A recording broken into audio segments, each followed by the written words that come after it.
gods in the Greek pantheon. For the mighty Greek army at Troy, this wasn't a hypothetical question. It was a devastating reality that would teach them the price of disrespecting the divine. In the 10th year of the Trojan War, as Greek warriors besieged the mighty walls of Troy, a desperate father approached their camp. Chryses, a priest of Apollo, came bearing precious gifts and a humble request. His daughter, Chryses, had been taken captive by the Greeks and given as a prize to their supreme commander, Agamemnon. Now, this elderly priest sought to ransom her freedom. Chryses wore the sacred wreath of Apollo upon his head, marking him as a servant of the mighty god of sun, prophecy, and healing.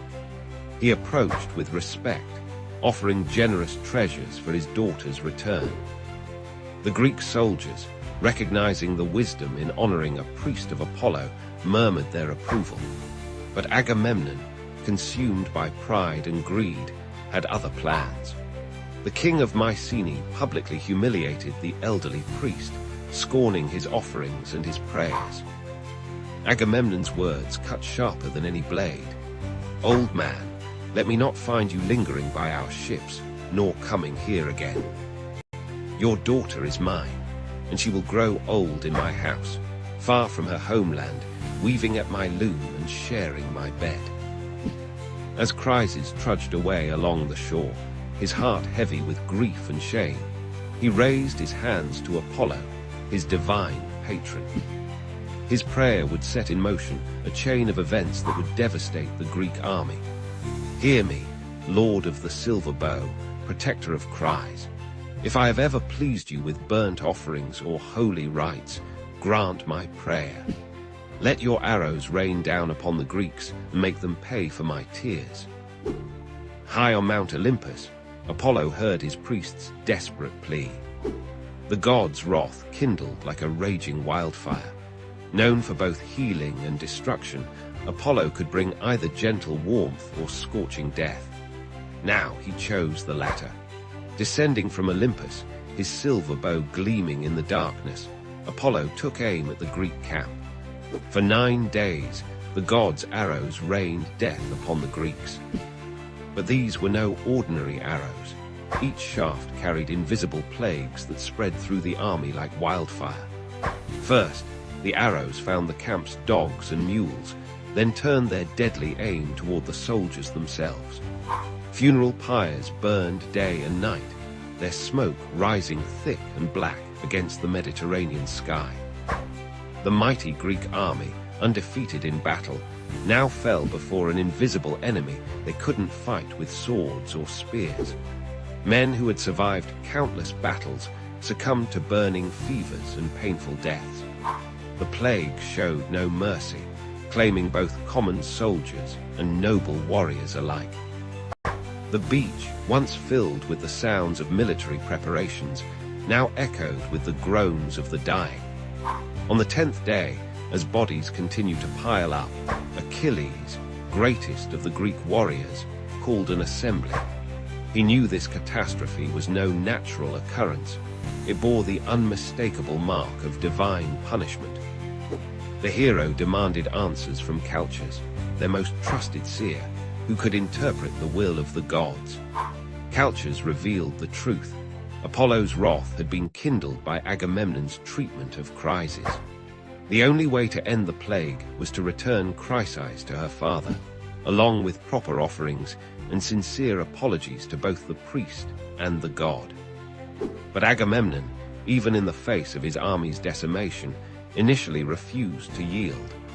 This crisis revealed a crucial lesson about Greek beliefs. The gods were not distant, uninvolved beings, but active participants in human affairs. Disrespect toward their representatives, in this case, Apollo's priest, brought swift and terrible consequences. The Greeks believed that maintaining proper relationships with the gods through respect, sacrifice, and humility was essential for survival. Eventually, faced with the complete destruction of his army, Agamemnon relented. Chryses was returned to her father with gifts and offerings to Apollo. Chryses, showing the mercy his king had lacked, prayed again to Apollo, this time for the plague to end. The god, satisfied that his priest's honor had been restored, lifted his deadly curse from the Greek camp. This story, preserved in the opening books of Homer's Iliad, resonated deeply with ancient Greeks and continues to captivate us today. It speaks to universal themes: the danger of hubris, the importance of respect for the sacred, and the terrible price of pride. It reminds us that even the mightiest can be brought low when they forget their place in the cosmic order. The tale of Apollo's plague arrows has influenced countless works of art and literature throughout history.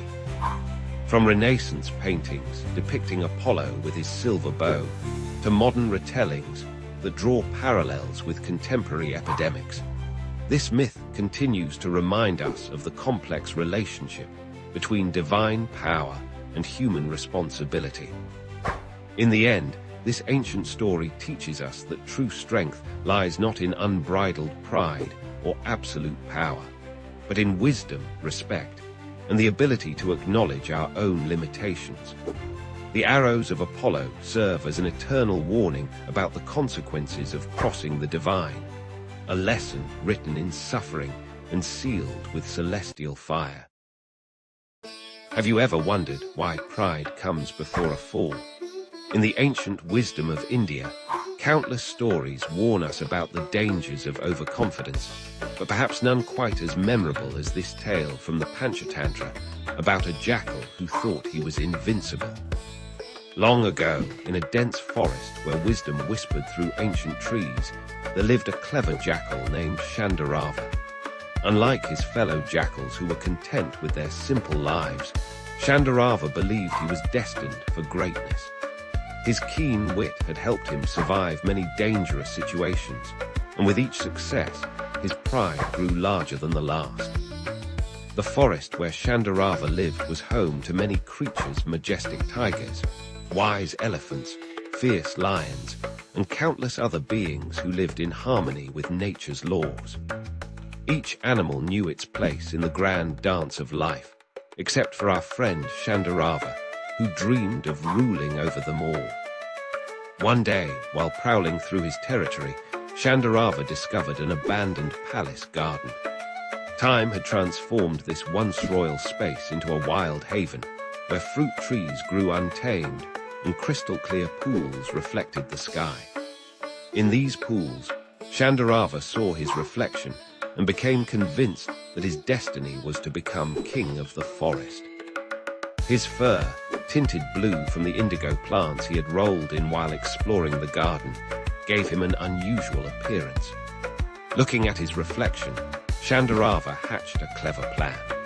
He would use his unique appearance to convince the forest dwellers that he was no ordinary jackal, but a divine being sent by the gods themselves to rule over them.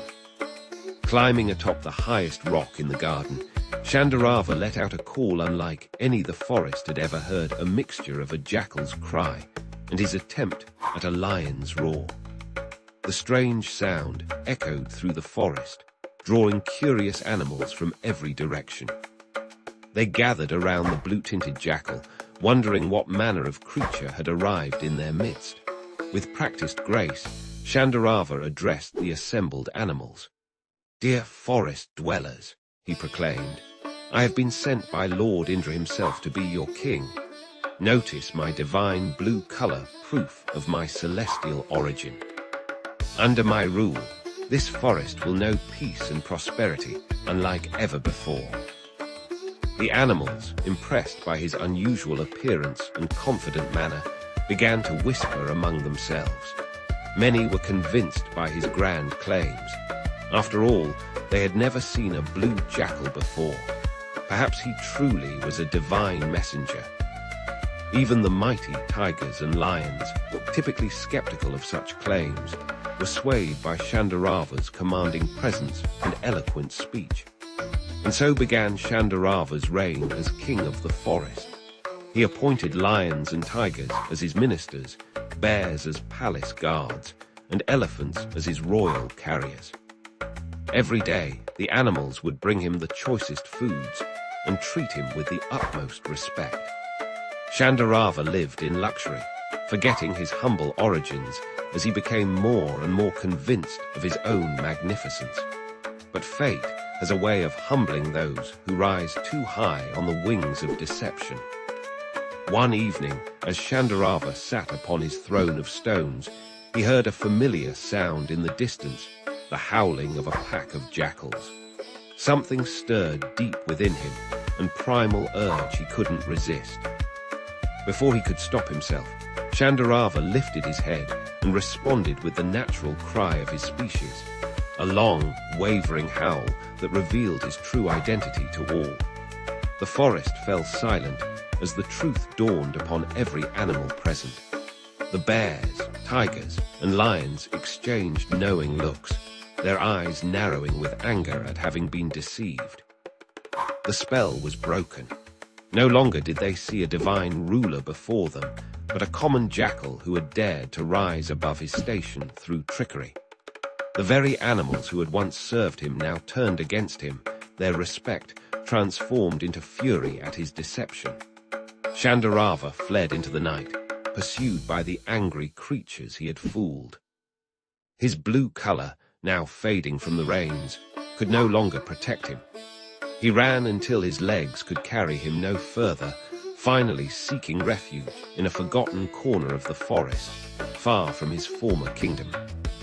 Alone in his exile, Shandarava learned the harsh wisdom that the Panchatantra teaches us, that true greatness comes not from pretense or pride, but from accepting who we are and living with honesty and humility. His tale reminds us that while cleverness might win temporary success, truth ultimately prevails. This ancient story speaks to us even today, warning against the dangers of excessive pride and the foolishness of pretending to be something we're not. It teaches us that genuine respect cannot be gained through deception, and that our true nature will always reveal itself in the end. In the grand tradition of the Panchatantra, this tale carries layers of wisdom. It shows us how pride can blind us to our limitations, how deception, though initially successful, carries the seeds of its own destruction, and how the universe has a way of restoring natural balance. Remember Shandarava's story when you're tempted to present yourself as something you're not, or when pride begins to cloud your judgment. For in the end, it's better to be an honest jackal than a false king, better to live in truth than rule through lies. Have you ever wondered if trying to avoid your destiny actually leads you straight toward it? In ancient Greece, this paradox wasn't just a philosophical question. It was the heart of countless tragic tales that still resonate with us today. None captures this irony better than the story of Atreus, king of Crete, whose desperate attempt to escape his fate became the very path to fulfilling it. In the sun-drenched palace of Knossos, where the legendary Minotaur once roamed, lived Atreus, the wealthy and powerful king of Crete. As son of Minos, the great lawgiver and grandson of Zeus himself, Atreus seemed blessed by the gods. His kingdom prospered, his children were beautiful, and his name commanded respect throughout the Mediterranean. But in the world of Greek mythology, such fortune often preceded the cruelest twists of fate. One fateful day, Atreus sought the counsel of an oracle, as was common among Greek rulers. The prophecy he received shattered his world. He would meet his death at the hands of one of his own children. In an instant, his blessed life transformed into a nightmare, and the father's heart within him broke at the thought of his own offspring becoming his murderer. Rather than accept this dire prophecy, Atreus decided to fight against fate itself. In his mind, if he could separate himself from his children, the prophecy could never come true. But his solution would set in motion a chain of events that would prove the oracle's words horrifyingly accurate. Atreus had 4 children, Aero, Clymene, Apomosin, and Althemenes. Each one would play a part in this tragic tale, but it was his son Althemines who would ultimately fulfill the prophecy. Upon learning of the oracle's words, Althemines, along with his sister Epimosene, voluntarily left Crete for Rhodes, determined to protect their father by putting as much distance between them as possible. Meanwhile, Catreus arranged for his daughter Aero to be sent to distant Argos, where she would later become entangled in another famous tragedy, the curse of the house of Atreus. His other daughter, Clymene, was married off to Nauplius, a renowned navigator. Through these arrangements, Catreus believed he had outsmarted fate itself. His children were scattered across the Greek world, far from Crete and far from any possibility of fulfilling the prophecy. Years passed, and Catreus grew old. The weight of loneliness and separation from his beloved children bore heavily upon him. In his twilight years, he yearned to see his son Althemines one last time. Perhaps, he thought, enough time had passed to make the prophecy void. Perhaps the gods would show mercy to an old man seeking reconciliation with his child. So Catreus set sail for Rhodes, his heart full of hope for a reunion with his son. But fate had other plans. When his ship landed on the Rhodian shore at night, local shepherds mistook Catreus and his crew for pirates, a common threat in those waters. They quickly spread the alarm throughout the island. Althemines, who had become a respected protector of Rhodes, rushed to defend his adopted home from the supposed pirates. In the darkness and confusion, he hurled his spear with deadly accuracy straight into the heart of a man he couldn't see clearly. Only as he approached the fallen figure did the horrible truth reveal itself. He had killed his own father, exactly as the prophecy had foretold. When Althemines realized what he had done, his grief was unbearable. He prayed to the gods to swallow him up, and according to legend, the earth opened and consumed him. Thus ended the tragic tale of Catreus and his son, a story that has echoed through the centuries as a powerful reminder of fate's inexorable power. This myth speaks to a fundamental truth that the ancient Greeks understood well. Destiny often works in mysterious and ironic ways. Every action Catreus took to avoid his fate, sending his children away, living in isolation, and even his final attempt at reconciliation, created the very circumstances that would bring about his prophesied end. The story of Catreus resonates deeply with human nature. How often do our fears of what might happen lead us to actions that create the very outcomes we sought to avoid? The Greeks used these tales to explore profound questions about free will, destiny, and the complex relationship between our choices and their consequences. In modern times, this myth continues to inspire storytellers and artists who recognize in it timeless themes about family, fate, and the often tragic consequences of our attempts to control the future.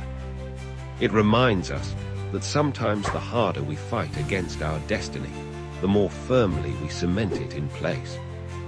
The tale of Catreus teaches us that while we cannot escape our fate, perhaps wisdom lies not in fighting against it, but in facing it with courage and understanding.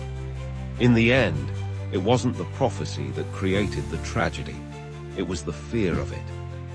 This ancient story continues to serve as a powerful meditation on destiny, free will, and the complex bonds between parents and children, proving that even after thousands of years, Greek mythology remains a mirror in which we can see our own struggles and dilemmas reflected. In the unfathomable depths of cosmic time, when the universe was young and gods walked among mortals, a profound truth emerged: the power of sacred vows to transform consciousness and bridge the gap between the human and divine. These weren't mere promises, but mystical keys that could unlock the gates of spiritual liberation. The Puranas tell us that in the beginning, when the great Lord Brahma first created the universe, he noticed a fundamental challenge. The cosmic forces were in constant flux, causing chaos in the minds and hearts of living beings. To establish order and provide a path to higher consciousness, Brahma initiated the first sacred vow, a commitment to maintain universal Dharma for an entire cosmic day. As the story goes, the celestial sage Narada once asked Lord Brahma about the origin of these sacred vows. Brahma revealed how the first vows emerged from the primordial ocean of consciousness itself.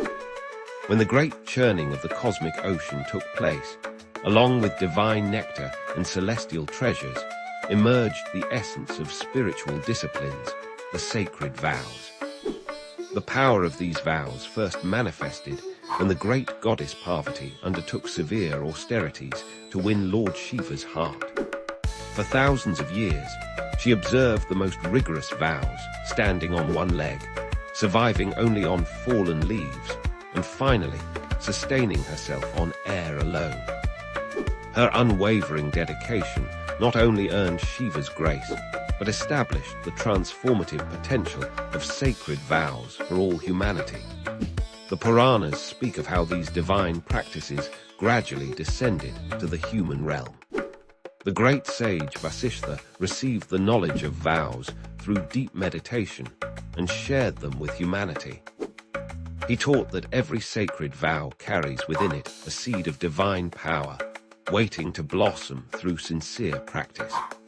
Among the most powerful vows revealed was the Ekadashi Vrata, born from an extraordinary cosmic event. When the demon Mura threatened the balance of the universe, Lord Vishnu entered into yogic sleep. From his divine body emerged a maiden of incredible power, Ekadashi. She vanquished the demon and became personified as the sacred vow of fasting on the 11th day of every lunar fortnight. The Puranas explain how different vows emerged to address various human needs and spiritual aspirations. The Savitri Vrata arose when the devoted wife Savitri used the power of her sacred vow to reclaim her husband's life from Yama, the Lord of Death. Her unwavering dedication established this vow as a powerful practice for protecting marital bonds and family harmony. Each sacred vow carries specific cosmic energies. The Puranas describe how the Solar Somvar Vrata, dedicated to Lord Shiva, aligns the practitioner with lunar energies and the divine consciousness of Shiva himself. The Santoshi Mata Vrata emerged in recent cosmic history when the goddess manifested to bring contentment and fulfillment to her devotees. These sacred vows aren't just religious observances, they're cosmic technologies for transformation. The Puranas explain how each vow creates specific vibrations in the universe, establishing a direct connection between the practitioner and the divine forces they invoke. When observed with pure intention and understanding, these vows have the power to override karmic patterns and accelerate spiritual evolution. The great sage Vyasa revealed that sacred vows work through three principal mechanisms. First, they create spiritual discipline and purify consciousness. Second, they establish a rhythmic connection with cosmic forces. Third, they invoke the grace of specific deities who oversee different aspects of existence. Perhaps the most profound teaching about sacred vows comes from the story of King Dhruva. As a child, when denied his rightful place on his father's lap, he undertook severe vows under sage Narada's guidance. His dedication was so intense that it moved Lord Vishnu himself to appear before him. Dhruva's transformation from a hurt child to an enlightened soul demonstrates the extraordinary potential of sacred vows. The Puranas emphasize that the true power of vows lies not in their external observance, but in their internal transformation. Each vow is a sacred contract with the cosmic forces, a promise to align one's life with higher principles. When observed with devotion, understanding, and consistency, these vows gradually unveil the practitioner's divine nature. In our modern age, these ancient vows continue to serve as bridges between the mundane and the divine. They remind us that spiritual evolution isn't just about philosophical understanding, but about practical transformation through dedicated practice. Every sincere observation of a sacred vow creates ripples in the cosmic ocean of consciousness, contributing to the universal harmony and individual enlightenment. The Puranas conclude that sacred vows are eternal principles, existing beyond time and space. They are divine gifts, cosmic tools that enable ordinary beings to achieve extraordinary spiritual heights. In the great cosmic dance of creation, these vows serve as the subtle threads that weave together human aspiration and divine grace, leading practitioners toward the ultimate goal of self-realization. Have you ever wondered what happens when two ancient Greek gods clash over the mastery of nature itself? Imagine waves as tall as mountains crashing against the shores of Greece, while a goddess stands resolute against their fury. This is the tale of how Athene, goddess of wisdom and strategic warfare, proved her divine might against Poseidon, the temperamental ruler of the seas. In the golden age of ancient Greece, when gods walked freely among mortals, the realms of divine power were clearly defined. Poseidon commanded the vast oceans, his trident stirring up storms that could shatter coastlines. Athene, born from Zeus's head, fully grown and armed, governed wisdom, strategic warfare, and the practical arts of civilization. Yet sometimes, even the most established boundaries between divine powers were tested.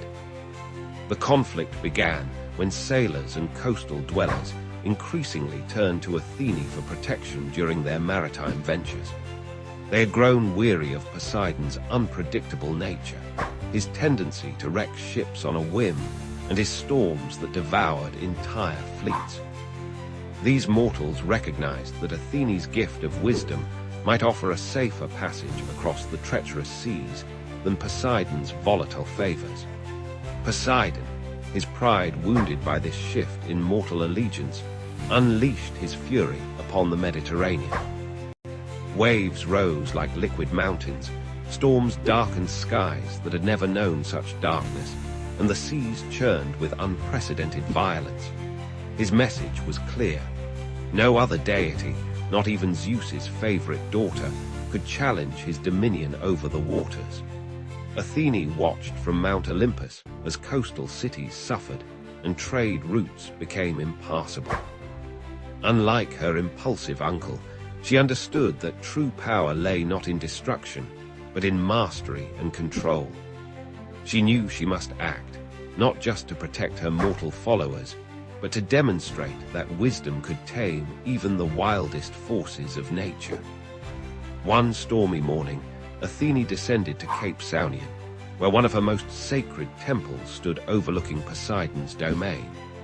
The sea god had whipped the waters into a frenzy, creating waves that threatened to devour the very cliffs upon which her temple was built. As lightning split the sky and thunder shook the earth, Athene raised her spear. Instead of meeting force with force, Athene employed her legendary strategic mind. She began by understanding the patterns within Poseidon's chaos, the rhythms hidden in the storm's rage. With each wave that crashed against the cliffs, she learned more about the nature of the sea itself. This was not just a battle of power, but a lesson in the superiority of wisdom over raw strength. Drawing upon her divine knowledge, Athene started to impose order upon chaos. She moved her spear in precise patterns, each gesture calculated to affect the water's movement. Gradually, the massive waves began to respond to her influence. Where Poseidon created turbulence, Athene introduced harmony. The water's surface, which had been a violent maelstrom moments before, slowly transformed into organized patterns. Poseidon, sensing the change in his domain, emerged from the depths in a chariot pulled by magnificent hippocampi. His expression betrayed both anger and disbelief as he watched Athene tame his wild seas. He raised his trident, attempting to reassert his dominion, but found that Athene's calculated influence could not be easily undone. The goddess demonstrated that true mastery comes not from the ability to create chaos, but from the wisdom to understand and guide natural forces. Under her influence, the waves began to dance in rhythmic patterns, creating a display of both power and beauty. Ships that had been tossing helplessly in the storm found themselves guided safely to harbor by these newly organized currents.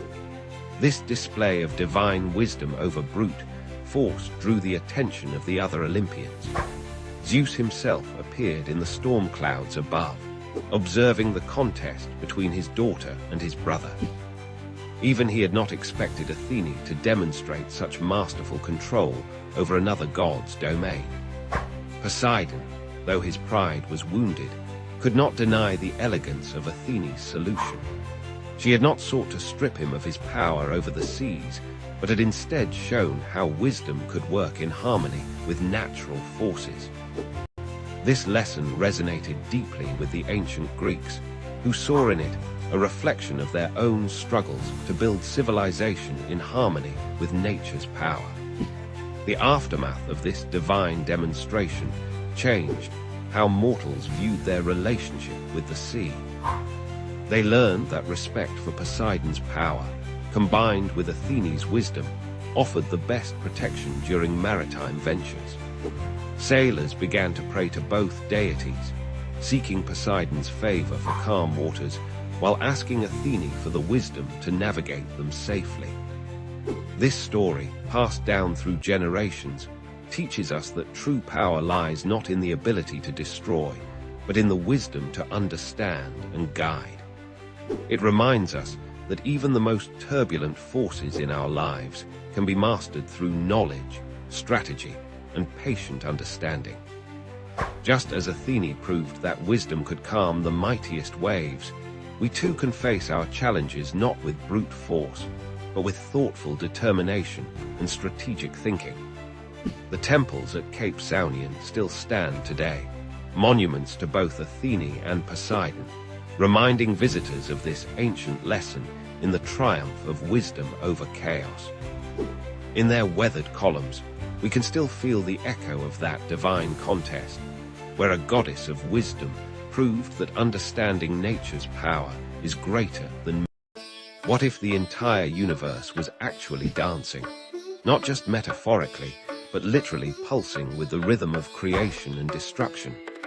In Hindu mythology, this cosmic dance is performed by one of the most enigmatic deities, Lord Shiva, the destroyer of ignorance and the harbinger of transformation. Shiva exists beyond time itself, dwelling in the snow-capped peaks of Mount Kailash in the Himalayas. He is part of the divine trinity, along with Brahma the creator and Vishnu the preserver. While Brahma creates and Vishnu maintains, Shiva dissolves not just the physical universe, but also the ego, ignorance, and attachments that bind human consciousness. Picture Shiva in his most iconic form as Nataraja, the cosmic dancer. His dance, called the Tandava, represents the 5 activities of the cosmos: creation, preservation, destruction, concealment, and revelation. In his upper right hand, he holds the Damaru, a drum that beats the rhythm of creation. His upper left hand carries Agni, the fire of destruction. His lower right hand shows the Abhaya Mudra, bestowing protection, while his lower left hand points to his raised foot, symbolizing liberation. The circle of fire surrounding him represents the cosmic cycle of birth and death. Under his right foot lies the demon of ignorance, crushed by divine wisdom. This sacred image, found in temples and museums worldwide, has even been displayed at CERN, where scientists study the dance of subatomic particles, acknowledging the profound connection between ancient wisdom and modern physics. But Shiva is not just the cosmic dancer. He is also the perfect yogi, seated in deep meditation atop Mount Kailash. His body smeared with ash, wearing a tiger skin, with the crescent moon adorning his matted locks. He represents the ultimate renunciate. The ash reminds us that all material existence eventually returns to its basic elements.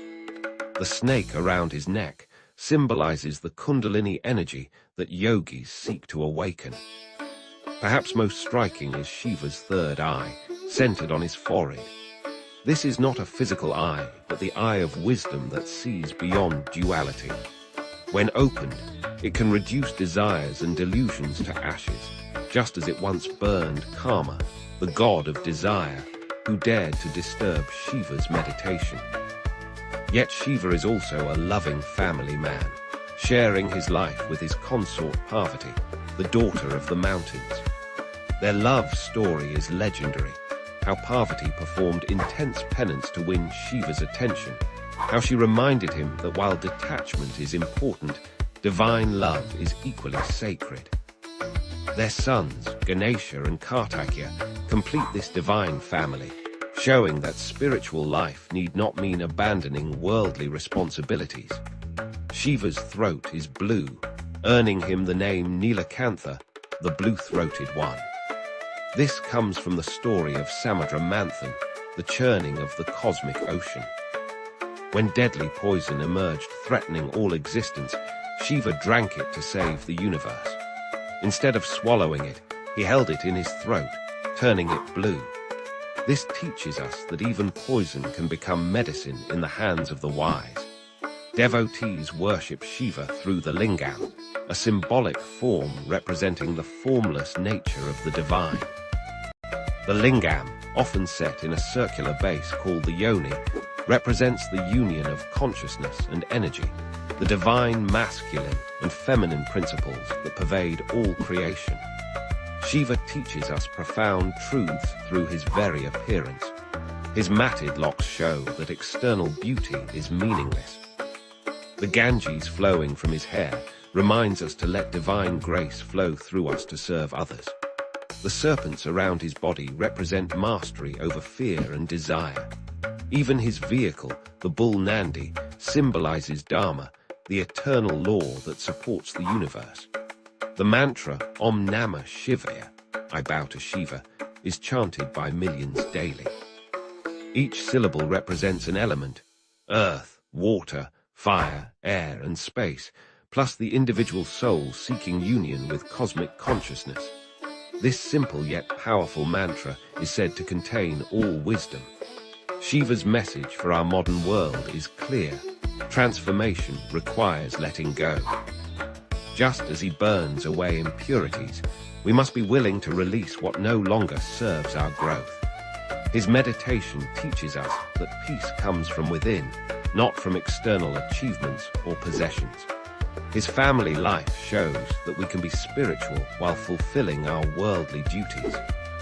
In essence, Shiva represents the supreme paradox: the destroyer who is supremely compassionate, the ascetic who is the perfect lover, the fierce deity who is the most easily pleased.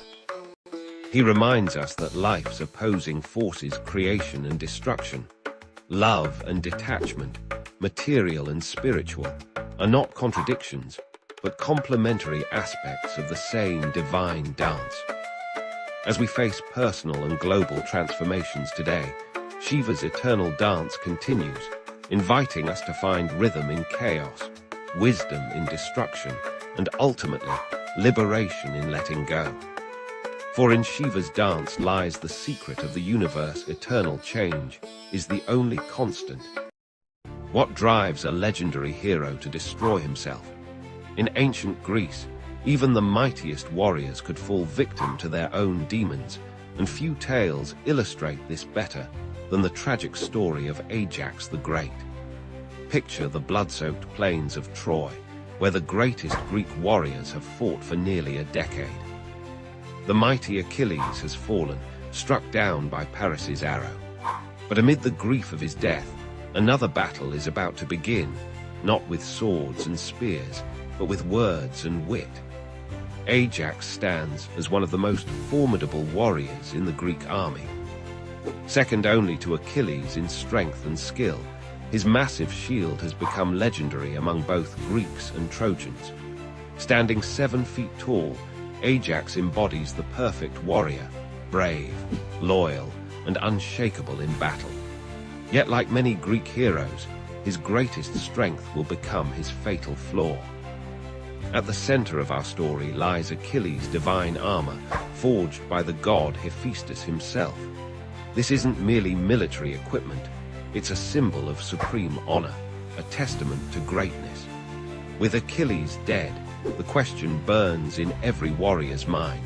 Who deserves to inherit this legendary armor? 2 contestants step forward. Ajax, the powerful warrior who had fought beside Achilles countless times, saving Greek ships and soldiers with his mighty shield. And Odysseus, the clever king of Ithaca, whose strategic mind proved as valuable as any weapon. The contest between them would shake the very foundations of the Greek army. Before the assembled warriors and kings, both heroes plead their case. Ajax speaks of his battlefield prowess, his countless victories, the times he saved Greek lives through strength and courage. His words are direct, proud, reflecting his nature as a warrior who lets actions speak louder than words. But Odysseus, master of persuasion, weaves a different kind of spell. He speaks of cunning, of strategy, of wisdom in warfare. He reminds the Greeks how his intelligence helped them penetrate Troy's defenses. While Ajax fought with strength, Odysseus fought with mind, and in this contest, mind proves mightier than muscle. The judges, the Greek commanders themselves, make their choice. The divine armor goes to Odysseus. In that moment, something breaks within Ajax's proud heart. The warrior who never fell in battle falls victim to his own wounded pride. Rage and madness descend upon Ajax like dark storm clouds. That night, believing he's attacking the Greek commanders who slighted him, he slaughters a flock of sheep. In his delusion, he sees each animal as one of his former comrades, taking particular pleasure in torturing one he believes to be Odysseus. Dawn breaks, and with it comes clarity. Ajax awakens to find himself surrounded by dead livestock, his armor and hands stained with animal blood. The mighty warrior, who had never known fear, now faces something worse than death, shame. His reputation, the cornerstone of a Greek hero's identity, lies in tatters. Unable to bear the weight of his disgrace, Ajax plants his sword in the ground, the same sword once given to him by his enemy Hector. In his final moments, he delivers a powerful speech, calling upon the gods to witness his fate. Then, in an act that would echo through the ages, he falls upon his sword. The tragedy of Ajax teaches us timeless lessons about pride, honor, and the devastating cost of wounded dignity. In ancient Greek culture, a warrior's worth was measured not just by his strength, but by the recognition of his peers. When that recognition was denied, even the mightiest could fall. This story resonates across millennia because it speaks to universal human experiences. We all know the sting of rejection, the burn of wounded pride, the desperate need for recognition. Ajax's tale warns us about the dangers of letting pride overpower reason, of allowing personal slights to consume us. The influence of Ajax's story extends far beyond ancient Greece. His tale has inspired countless works of art, from ancient pottery to Renaissance paintings. Sophocles immortalized his tragedy in the play Ajax, one of the earliest and greatest Greek tragedies. Even today, psychologists use the term Ajaxian rage to describe explosive anger born of wounded pride.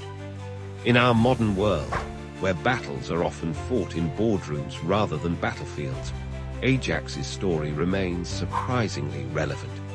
It reminds us that true strength lies not just in our abilities, but in how we handle defeat. It warns us that pride, left unchecked, can destroy even the mightiest among us. As we reflect on Ajax's fate, we're reminded that every hero has their breaking point. His story teaches us that sometimes the greatest battles we face aren't against external enemies, but against our own destructive emotions. In the end, Ajax fell not to Trojan spears or divine intervention, but to the most human of flaws, pride. Imagine waking up tomorrow with an extraordinary ability. Every object you touch reveals its complete history and future, playing like a movie in your mind. From the morning coffee mug showing its creation in a factory to the ancient ring predicting its fate centuries ahead. Suddenly, every item tells its story. But as we're about to discover, this power would transform our world in ways you'd never expect. Let's start with what seems obvious.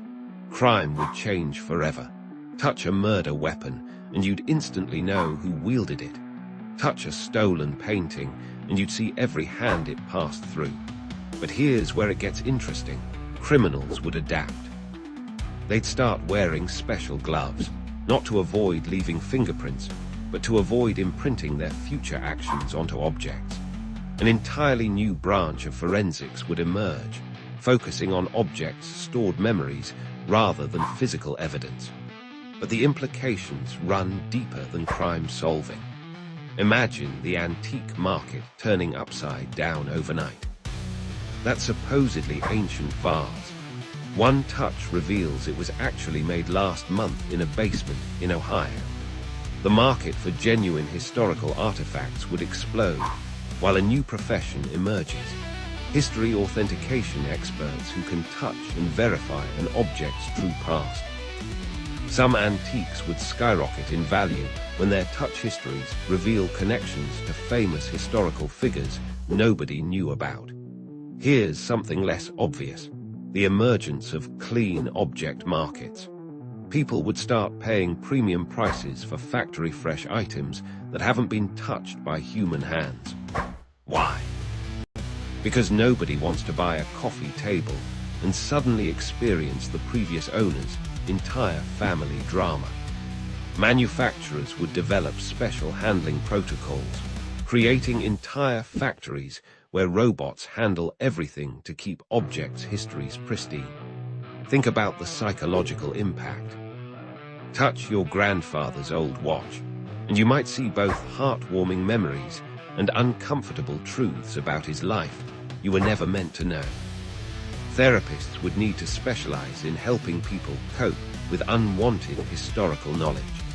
Support groups would form for people traumatized by accidentally touching objects involved in tragic events. The privacy implications would reshape society. Giving someone a gift would mean sharing a piece of your past and future with them. Dating would transform.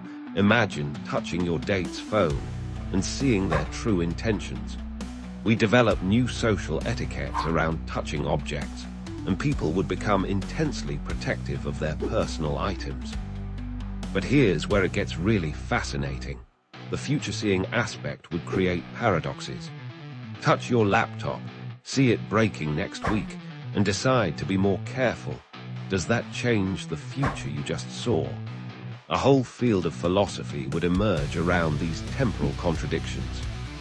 Some people would become obsessed with touching objects to glimpse their futures, while others would avoid touching anything to prevent knowing their destiny. The business world would never be the same. Investment firms would hire people with particularly clear object-reading abilities. Touch a company's products, see their future market performance. But this would create new forms of insider trading. How do you regulate knowledge gained from future-sensing abilities? Education would transform too. History classes would involve students touching preserved artifacts to experience events firsthand. But this raises questions. Should children be allowed to touch objects that might show them disturbing historical events? Schools would need policies about appropriate touching age for different historical items. Consider the emergence of history-blocking materials, special coatings, or containers that prevent people from reading an object's past or future. These would become essential for maintaining privacy and preventing information leaks.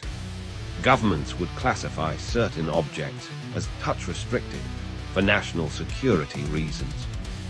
Real estate would face a revolution. House hunters would know every detail about a property's past and future just by touching the walls.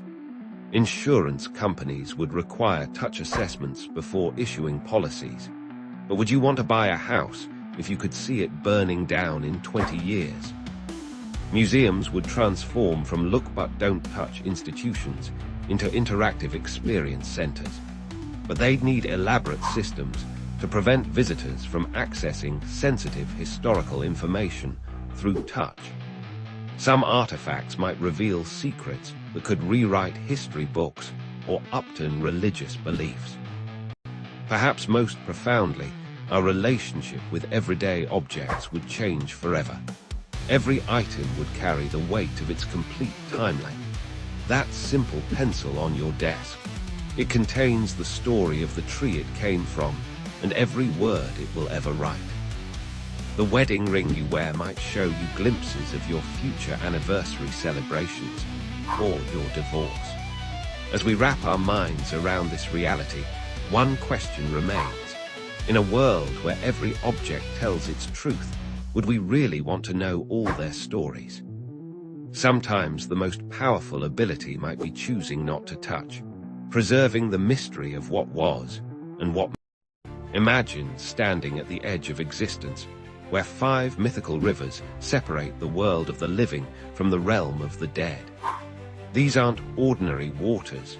They're the sacred rivers of Hades, each flowing with essence more powerful than any mortal force.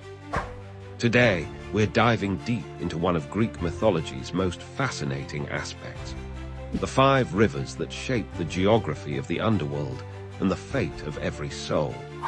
In ancient Greek belief, when someone died, their soul had to navigate these mysterious waters to reach their final destination. The Greeks didn't see death as an end, but rather a transition, and these 5 rivers were the pathways through which every soul had to pass. Let's begin with the Acheron, known as the River of Woe. Picture dark waters churning with the grief of countless souls who have passed through its depths. The ancient Greeks believed this was the main entrance to the underworld, where Charon, the infamous ferryman, would wait with his boat. Only those who could pay with a golden coin, traditionally placed in the mouth of the deceased, would be granted passage. Those who couldn't pay were doomed to wander its shores for 100 years. Next flows the Phlegethon, the River of Fire. Unlike any river in our world, its waters burn with eternal flames. This river of liquid fire encircles Tartarus, the deepest and most terrible part of the underworld, where the greatest sinners face their punishment. The ancient Greeks believed its burning waters were used to torture the wicked, with flames that could never be extinguished. Perhaps the most famous is the River Styx, the river of hatred and unbreakable oaths. This is the river by which the gods themselves swear their most solemn vows. Legend tells us that when the goddess Thetis dipped her son Achilles into these waters, he became nearly invulnerable, except for his heel, which never touched the water. The Styx was believed to be so powerful that its waters could even dissolve metal, representing the absolute nature of divine promises. The 4th river, the Cocytus, is known as the River of Lamentation. Its waters echo with the wails and cries of the dead who realize their fate. The Greeks believed this river formed from the tears of those condemned to Tartarus, creating an endless cycle of sorrow. Its banks are said to be lined with weeping willows, their branches trailing in the dark waters below. Finally, we come to the Lethe, the River of Forgetfulness. This might be the most philosophically intriguing of all the rivers. Those who drank from its waters would forget their entire mortal life. Every joy, every sorrow, every memory would be washed away. The Greeks believed this river was crucial for reincarnation, as souls preparing to return to the world of the living would drink from the Lethe to begin their new life with a clean slate.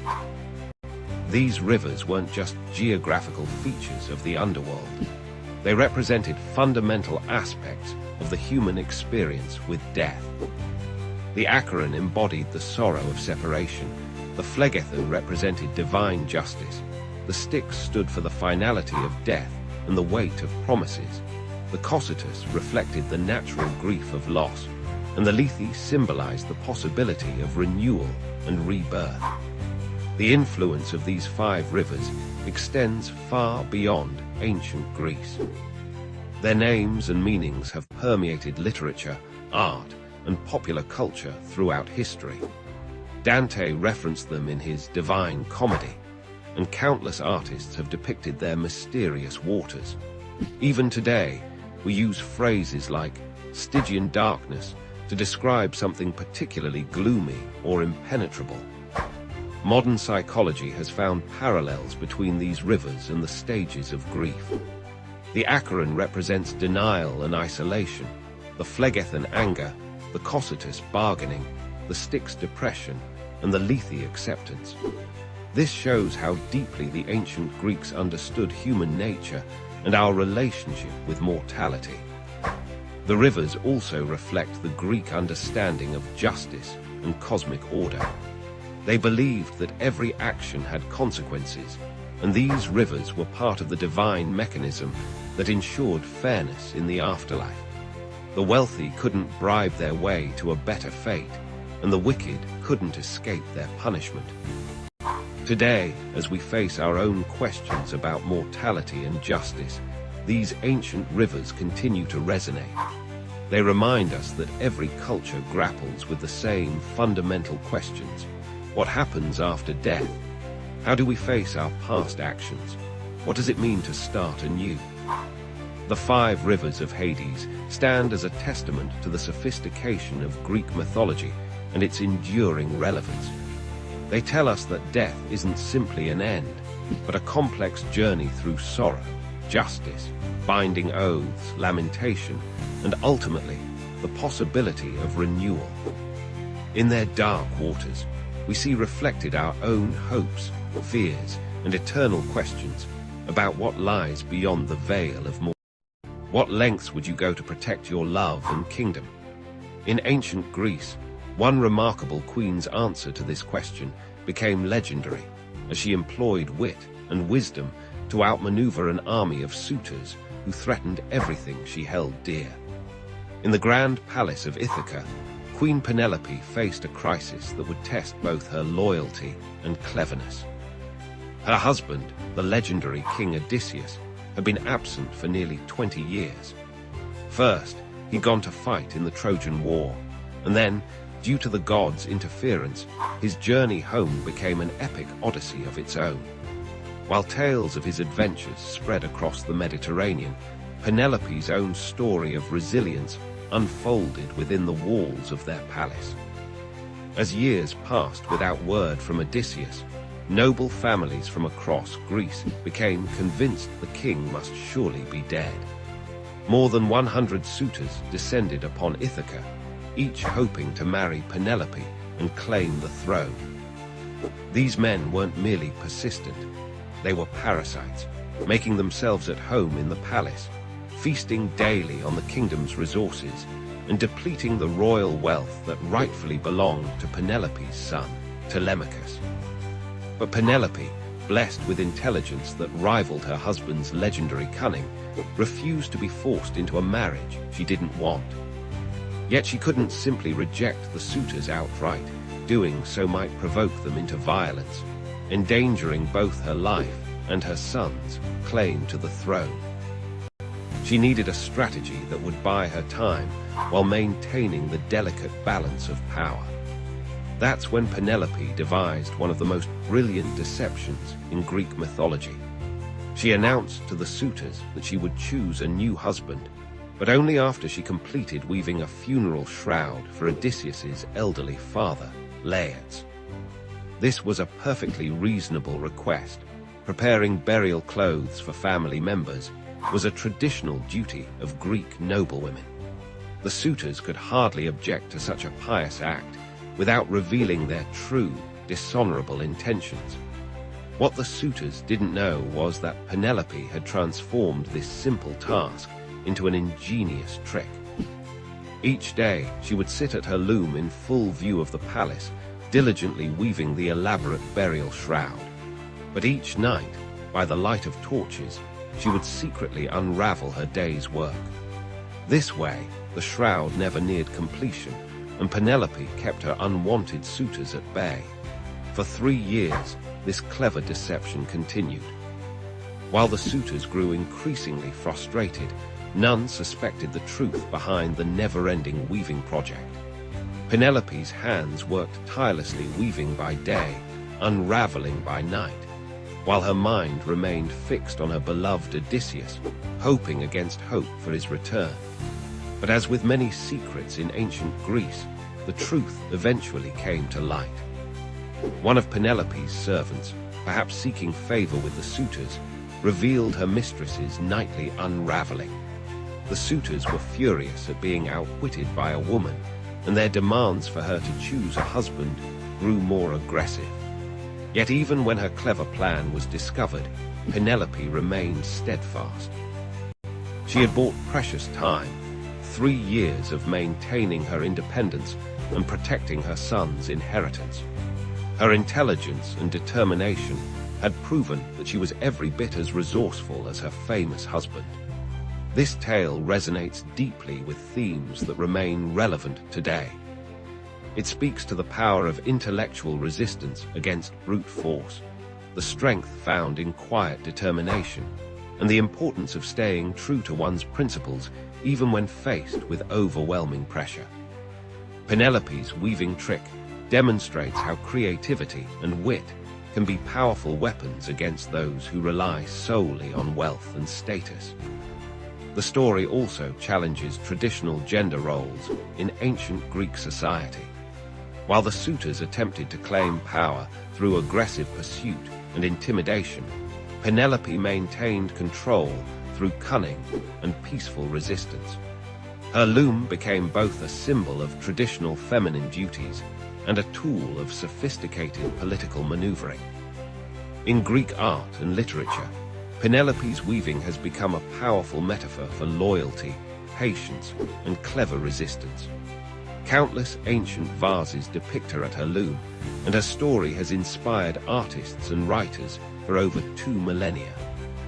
The phrase Penelope's web entered common language, referring to any task that seems never-ending or any clever plan to buy time. What makes Penelope's story particularly compelling is that she didn't need divine intervention or magical powers to overcome her challenges. Unlike many Greek myths where gods and monsters dominate the narrative, Penelope relied entirely on her own intelligence and determination. She proved that sometimes the greatest power lies not in physical strength or divine favor, but in the quiet persistence of human ingenuity. Today, Penelope's tale continues to inspire. Her story reminds us that resistance doesn't always require grand gestures or open confrontation. Sometimes, the most effective strategy is patient, intelligent manipulation of circumstances, turning seemingly powerless positions into sources of strength. In a world that often celebrates immediate action and direct conflict, Penelope's careful, measured approach offers an alternative model of power and resistance that remains remarkably relevant. Thank you for watching. Please like, share, and subscribe for more amazing. Have you ever wondered if love could be so powerful that it could transform a mortal into a goddess? In ancient Greece, they told a tale that proved exactly that, the extraordinary story of Psyche and Cupid, where mortal beauty dared to challenge divine law, and love conquered all obstacles in its path. In a distant Greek kingdom, there lived a princess named Psyche, whose beauty was so breathtaking that people began worshipping her instead of Venus, the goddess of love and beauty. Mortals abandoned Venus's temples, leaving them covered in dust, while they flocked to catch a glimpse of Psyche's radiant face. Yet despite her divine-like appearance, Psyche felt desperately alone. No mortal man dared to court someone so beautiful they thought she must be a goddess. Venus, consumed by jealousy, devised a cruel plan. She commanded her son Cupid, the mischievous god of love, to make Psyche fall in love with the most hideous creature on earth. But fate had other plans. When Cupid saw Psyche, he was so startled by her beauty that he accidentally pricked himself with his own arrow of love. In that instant, the god of love himself fell hopelessly in love with the mortal princess. Concerned by their daughter's lack of suitors, Psyche's parents consulted an oracle of Apollo. The oracle's response was devastating. Psyche was to be left on a mountain where a terrible monster would claim her as his bride.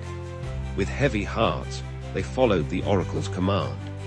But instead of a monster, the gentle west wind carried Psyche to a magnificent palace floating among the clouds. In this magical palace, invisible servants attended to Psyche's every need. And each night, in complete darkness, her mysterious husband would visit her. He made one condition: she must never attempt to see his face. For a time, Psyche lived in perfect happiness, though she longed to know the identity of her loving husband. But happiness rarely stays unchallenged.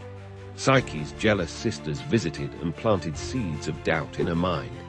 They convinced her that her unseen husband must be the prophesied monster, plotting to devour her. One fateful night, consumed by curiosity and fear, Psyche lit a lamp while her husband slept. There she saw not a monster, but the breathtakingly beautiful god of love himself. In her surprise, Psyche's hand trembled, and a drop of hot oil fell on Cupid's shoulder.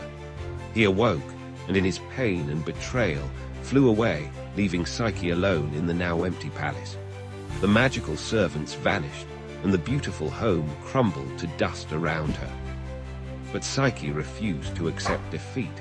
If love could transform a god into a gentle husband, perhaps it could transform a mortal into someone worthy of divine love.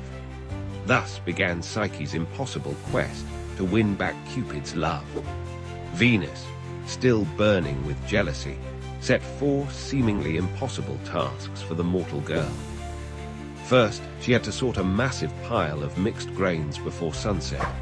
Tiny ants, moved by her dedication, came to her aid. Next, she had to gather golden wool from violent, deadly sheep. A river reed whispered the secret of collecting wool caught in brambles instead. The third task required collecting water from the source of the river Styx, where dragons guarded the treacherous cliffs. Jupiter's eagle himself helped her complete this task, but the final challenge seemed truly impossible. Venus demanded Psyche journey to the underworld itself to bring back a portion of Prosperna's beauty in a box. Guided by a mysterious voice, Psyche navigated the dangers of the underworld. She avoided the temptation to help suffering souls, kept coins in her mouth for Charon the ferryman, and gave treats to Cerberus, the 3-headed guard dog.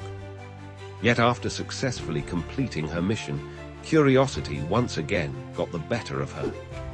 Psyche opened the box, hoping to take a tiny bit of divine beauty for herself. But the box contained no beauty. Instead, it held the sleep of the dead. As Psyche fell into a death-like slumber, Cupid, who had been watching over her throughout her trials, could no longer stay away. His love for her had only grown as he witnessed her courage and determination. He wiped the deadly sleep from her eyes and pleaded with Jupiter to make their love legitimate. Moved by their devotion, Jupiter granted Psyche immortality. Even Venus, seeing how far a mortal would go for love, finally accepted their union. Psyche became the goddess of the soul, and her marriage to Cupid was celebrated with a grand feast on Mount Olympus. Their daughter was named Volupta's pleasure, symbolizing the union of love and the soul. This timeless tale reminds us that true love requires more than just physical beauty. It demands trust, courage, and perseverance. Psyche's journey from mortal to goddess shows us that love has the power to transform not just our circumstances, but our very being. Her story has inspired countless artists and writers throughout history, from ancient Roman frescoes to Renaissance paintings, and continues to captivate audiences today. In the end, Psyche and Cupid's story teaches us that the greatest obstacles to love often come from our own doubts and fears. Yet when we face these challenges with determination and faith, even the impossible becomes possible. After all, isn't that what love is all about? Believing in something greater than ourselves, even when the gods themselves seem to step. Have you ever wondered what it would be like to wield the power of lightning, command the seas, or rule the underworld? For the ancient Greeks, these weren't just flights of fancy. They were the very real powers of their gods and goddesses, beings who controlled every aspect of their world and still captivate our imagination today. Before there were gods, there was chaos. From this primordial void emerged the first divine beings, including Gaia, Mother Earth herself, and Uranos, the sky. Their children, the Titans, ruled the world until a new generation of gods, led by Zeus, rose to challenge them in an epic war that shook the foundations of the cosmos. After their victory, Zeus and his siblings divided the world among themselves. Zeus claimed the heavens and became the king of gods, wielding his mighty thunderbolt to maintain order. His brother Poseidon took dominion over the seas, commanding storms and earthquakes with his legendary trident. The third brother, Hades, was given the underworld, where he ruled over the souls of the departed. But the Olympian pantheon was far more than just these three powerful brothers. Hera, Zeus's wife and queen, became the guardian of marriage and childbirth, though she spent much of her time dealing with her husband's countless affairs. Athene, who sprang fully grown from Zeus's head, embodied wisdom and strategic warfare, becoming the patron goddess of Athens and a champion of heroes. Apollo and Artemis, the divine twins, brought light and darkness to the world. Apollo drove the sun chariot across the sky and presided over music, prophecy, and healing. His sister Artemis, the skilled huntress, protected the wilderness and its creatures while racing through forests with her silver bow. Aphrodite, born from the sea foam, wielded power perhaps greater than any weapon, love itself. Her beauty sparked wars and toppled kingdoms, while her son Eros shot golden arrows that made even the mighty Zeus fall helplessly in love with mortals. Ares, the god of war, reveled in battle and bloodshed, while Hephaestus, the divine craftsman, created wonders in his volcanic forge, including Zeus's thunderbolts and Achilles' famous armor. Hermes, the swift messenger of the gods, guided travelers and souls alike with his winged sandals, while also moonlighting as the patron of merchants and thieves. These gods were far from perfect. They displayed very human flaws: jealousy, pride, anger, and desire. Zeus's numerous affairs drove Hera to fits of vengeful rage. Apollo's pride led him to flay alive a satyr who dared challenge him to a musical contest. Aphrodite's vanity sparked the Trojan War when she claimed to be the most beautiful goddess. The gods frequently meddled in human affairs, sometimes helping, sometimes hindering. They blessed their favorites with extraordinary gifts and cursed their enemies with terrible fates. Athene guided Odysseus home from Troy, while Poseidon tried to destroy him. Apollo granted Cassandra the gift of prophecy, but cursed her so no one would believe her predictions. Their temples dotted the ancient landscape, from the magnificent Parthenon in Athens to the Oracle of Delphi, where Apollo's priestess delivered mysterious prophecies. People offered sacrifices, held festivals, and competed in athletic games to honor these divine beings. Believing their favor could mean the difference between prosperity and ruin. The influence of these gods extends far beyond ancient Greece. Their stories have inspired countless works of art, from Renaissance paintings to modern novels and blockbuster movies. Their names grace our planets, chemical elements, and spacecraft. Their symbols and attributes still appear in corporate logos and government seals. But perhaps most importantly, these gods and goddesses represent timeless aspects of human nature and experience. Zeus represents authority and justice, but also the corruption of power. Aphrodite embodies love's ability to create or destroy. Athene shows how wisdom and strength can coexist. Their stories help us understand our own struggles with power, love, destiny, and mortality. The Greek gods remind us that even immortal beings aren't immune to the complexities of existence. They teach us that great power comes with great responsibility and often great temptation. Their tales warn us about the dangers of hubris while celebrating the potential for greatness in both divine and human nature. Today, while we may not worship at their temples or offer them sacrifices, the Greek gods and goddesses continue to reign in our cultural imagination. Their stories still resonate because they reflect universal truths about power, family, love, and the eternal struggle between order and chaos.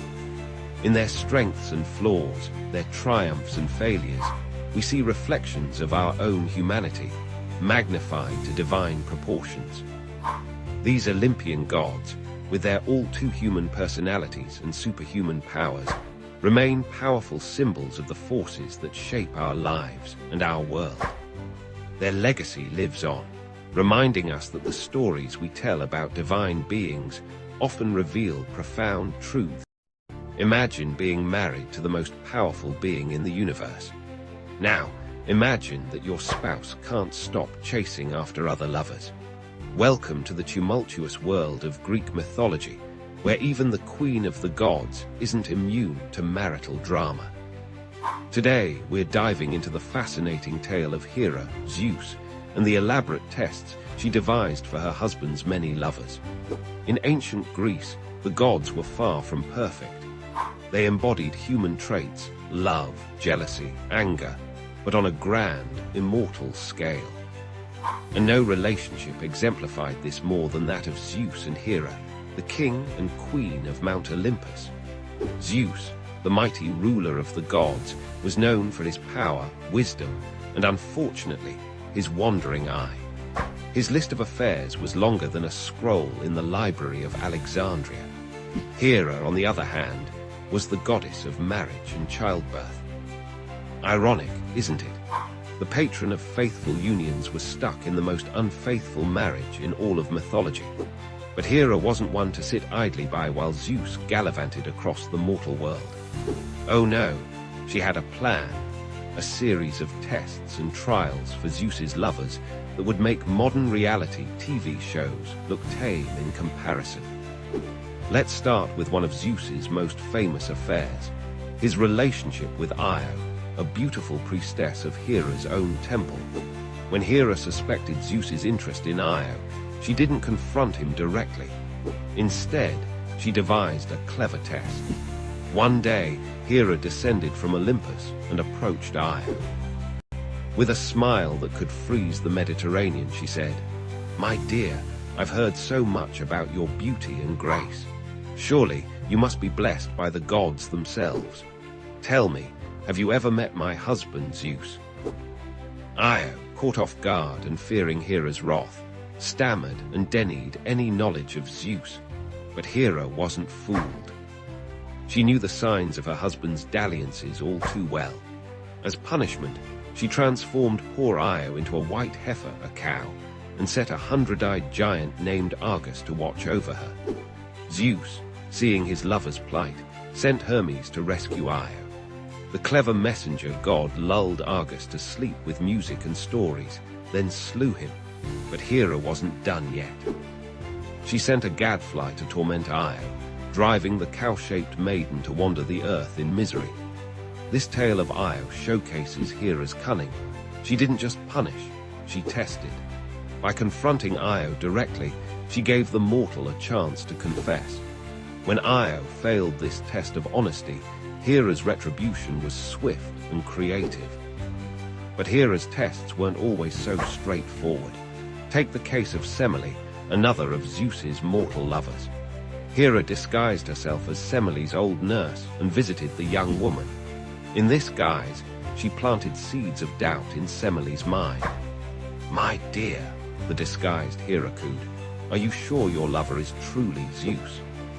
Many men claim to be gods to seduce innocent maidens. If he is Zeus, surely he would appear to you in all his divine glory." Semele, naive and in love, took this advice to heart. The next time Zeus visited, she made him swear on the river Styx, an unbreakable oath for the gods, to grant her one wish. Zeus, besotted, agreed without hesitation. Semele then asked to see him in his true, divine form. Zeus was horrified. He knew that no mortal could withstand the sight of a god's true form, but bound by his oath, he had no choice. He revealed himself in all his thunderous, lightning-wreathed glory. Poor Semele was instantly incinerated. This test was particularly devious. Hera used Semele's own insecurity and Zeus's rashness against them both. It wasn't just a punishment, it was a test of wisdom and restraint, one that both Zeus and Semele failed spectacularly. But perhaps Hera's most famous test was the one she devised for Heracles, Zeus's demigod son. From the moment of his birth, Hera despised Heracles as living proof of Zeus's infidelity.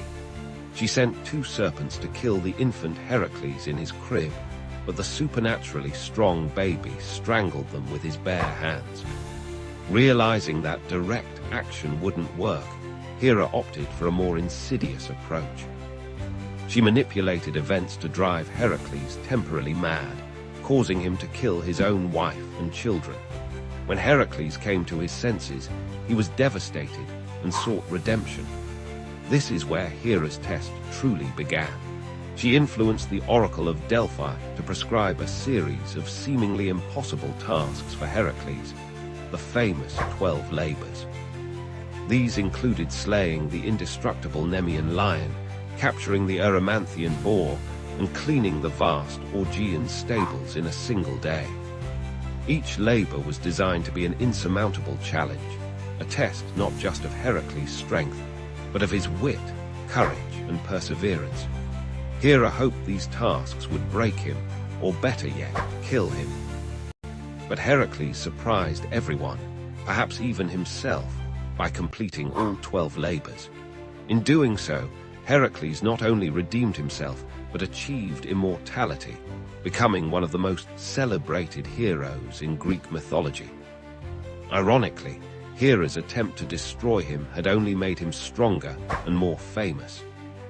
These tales of Hera's tests reveal much about the ancient Greek view of the gods and human nature. The gods, for all their power, were flawed beings, subject to jealousy, anger, and pettiness. Hera, in particular, represents the complexity of human emotions, the pain of betrayal, the desire for revenge, but also cunning and resourcefulness.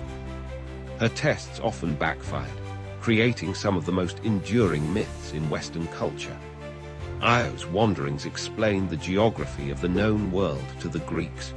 Semele's fate led to the birth of Dionysus, the god of wine and revelry. And Heracles' labors became a template for the hero's journey, influencing storytelling for millennia to come. But these myths also serve as cautionary tales. They warn against the dangers of jealousy, the consequences of infidelity, and the unpredictable nature of divine intervention in mortal affairs. They remind us that even the most powerful beings can be undone by their own flaws, and that wisdom and restraint are as important as strength and cunning.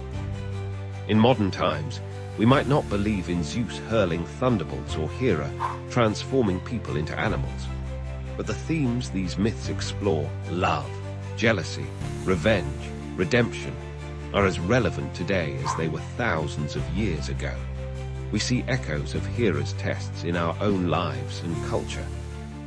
The reality TV shows where participants face outrageous challenges, the scandals that rock celebrity relationships, the workplace rivalries that spiral out of control, all of these have their roots in the same human dramas that played out on Mount Olympus. As we reflect on these ancient tales, we're reminded of the enduring power of mythology. These stories have survived for thousands of years because they speak to something fundamental about the human experience. They help us make sense of our world, our relationships, and our own complex emotions. So the next time you face a challenging situation or a test of your own, remember Hera and her divine trials. And ask yourself, how would you fare if the Queen of the Gods decided to test you? Thank you for watching, and please stay tuned for the next episode. Imagine a world where even gods must fight for recognition. This is the story of Manasa, the snake goddess who challenged the very foundations of divine hierarchy. In the celestial realms of Hindu mythology, where deities reign supreme and cosmic battles shape the universe, there existed a goddess unlike any other. Manasa, the serpent deity, born from the mind of the great sage Kashyapa, was destined for an extraordinary journey. Manasa's birth was no ordinary event. She emerged from Kashyapa's meditation, a living embodiment of his thoughts on snake lore and poison.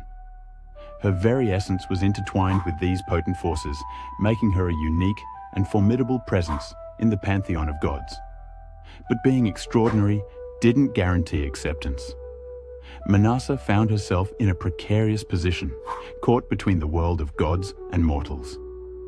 The established deities, particularly Shiva, the destroyer, viewed her with suspicion. They questioned her right to be worshipped, her place among them. Undeterred, Manasa embarked on a quest for recognition. She knew her powers were real, her domain vital. Snakes, after all, were both feared and revered in the mortal world. They symbolized danger and protection, death and renewal. Manasa understood that her role as their goddess was crucial for maintaining cosmic balance. Her journey took her to the mortal realm, where she sought devotees among the people. She appeared to farmers, healers, and common folk, demonstrating her power over snakes and her ability to cure their venomous bites. Slowly, whispers of a new goddess began to spread. But not everyone was willing to accept Manasa. In the kingdom of Champaka lived a wealthy merchant named Chand Sadagar. He was a devout worshipper of Shiva and refused to acknowledge Manasa's divinity. This rejection became the central conflict in Manasa's story, a test of her resolve and divine status. Manasa approached Chand, requesting his worship. She said, "O merchant, I am Manasa, goddess of snakes. Offer me your devotion, and I shall protect you and your kin from the dangers of serpents." But Chand, proud and stubborn, replied, "I bow only to Lord Shiva. I need no protection from a self-proclaimed goddess." This rejection ignited a battle of wills that would span years. Manasa, determined to prove her worth, unleashed her powers. She sent snakes to destroy Chand's gardens, sink his ships, and threaten his family. With each calamity, she offered him a chance to relent, to accept her divinity. But Chand remained steadfast. He cried out to Shiva, "O Mahadeva, protect me from this pretender." And for a time, Shiva's blessings shielded him from Manasa's wrath. This divine tug-of-war illustrated a profound truth in Hindu philosophy: the interconnectedness of all deities and the complex nature of devotion. As the conflict escalated, it caught the attention of other gods. They watched with interest, some sympathizing with Manasa's struggle, others wary of upsetting the established order. This cosmic drama reflected the earthly struggles of acceptance and change, a theme that resonates even in our modern world. Manasa's perseverance began to pay off. More and more mortals turned to her for protection, offering prayers and rituals in her name. Her power grew with each new devotee, challenging the notion that divinity was a fixed, unchanging state. The tide turned when Chand's son, Lakhinder, fell victim to a deadly snakebite on his wedding night. In her grief, Behula, Lakhindar's wife, turned to Manasa for help. She undertook a perilous journey, floating down the river with her husband's lifeless body, facing numerous trials. Behula's unwavering faith touched Manasa deeply. In this moment, the goddess realized that true divinity lay not just in power, but in compassion and the ability to inspire devotion. She restored Lakhinder to life, proving her divine capabilities once and for all. This act finally broke Chand's resistance. He saw the truth of Manasa's godhood and the folly of his stubborn denial. In a moment of humility, he offered her worship, but with a twist that spoke to his enduring pride. He turned his back and offered flowers with his left hand, a less respectful form of worship. Manasa accepted this imperfect devotion, understanding that change comes slowly and that even flawed recognition is a step towards acceptance. This teaches us a valuable lesson about tolerance and the gradual nature of spiritual growth. With Chand's acknowledgement, Manasa's position in the divine hierarchy was secured. She became known as Manasa Devi, a goddess of snakes, fertility, and protection. Her story spread throughout the land, inspiring devotion and respect. The tale of Manasa's struggle carries deep significance in Hindu thought. It illustrates the fluid nature of the divine pantheon, showing that new deities can emerge and gain acceptance. This reflects the adaptable, inclusive nature of Hinduism itself. Moreover, Manasa's journey embodies the concept of tapasya, or spiritual austerity. Through her persistent efforts and unwavering belief in her own divinity, she achieved her goal. This teaches us the power of determination and faith in achieving our life's purpose. The conflict between Manasa and Chand also highlights the tension between tradition and change, a theme relevant to all societies. It shows how established beliefs can be challenged and expanded, making room for new ideas and diverse perspectives. In the end, Manasa's story is one of empowerment. It tells us that even in the face of rejection and adversity, one can rise to claim their rightful place. It encourages us to persist in our goals, to believe in our inherent worth, and to seek recognition for our true selves. As we reflect on this ancient tale, we can draw parallels to our modern struggles for acceptance and recognition. Like Manasa, we too may face skepticism and rejection in our pursuits. But her story reminds us that with perseverance, compassion, and unwavering faith in ourselves, we can overcome any obstacle. The story of Manasa, the snake goddess, continues to slither through the consciousness of millions, reminding us of the power of belief, the importance of acceptance, and the ever-evolving nature of spirituality. In her journey from obscurity to divinity, we find a timeless tale of triumph that still holds meaning in our rapidly changing world. What lengths would you go to protect someone you love from death itself? This question haunted Thetis, a sea goddess of ancient Greek mythology, who faced an impossible choice when it came to her mortal son, Achilles. In the crystal-clear waters of the Aegean Sea, Thetis was born a Nereid, one of 50 divine daughters of the ancient sea god Nereus. Beautiful and powerful, she caught the attention of both Zeus and Poseidon. Yet fate had different plans for her love life. A prophecy revealed that Thetis would bear a son greater than his father. Fearing this child might overthrow them, the gods arranged her marriage to a mortal king named Peleus. Picture a wedding feast atop Mount Pelion, where gods and mortals gathered to celebrate. Thetis, though divine, found herself bound to a mortal husband. This union of immortal and mortal would soon produce a child whose name would echo through the ages, Achilles. From the moment of his birth, Thetis knew her son was special. He possessed strength, beauty, and skill beyond ordinary mortals. But there was one bitter truth that tormented her divine heart Unlike her, Achilles was born mortal. The thought of her beloved child aging, withering, and eventually dying was unbearable for the goddess.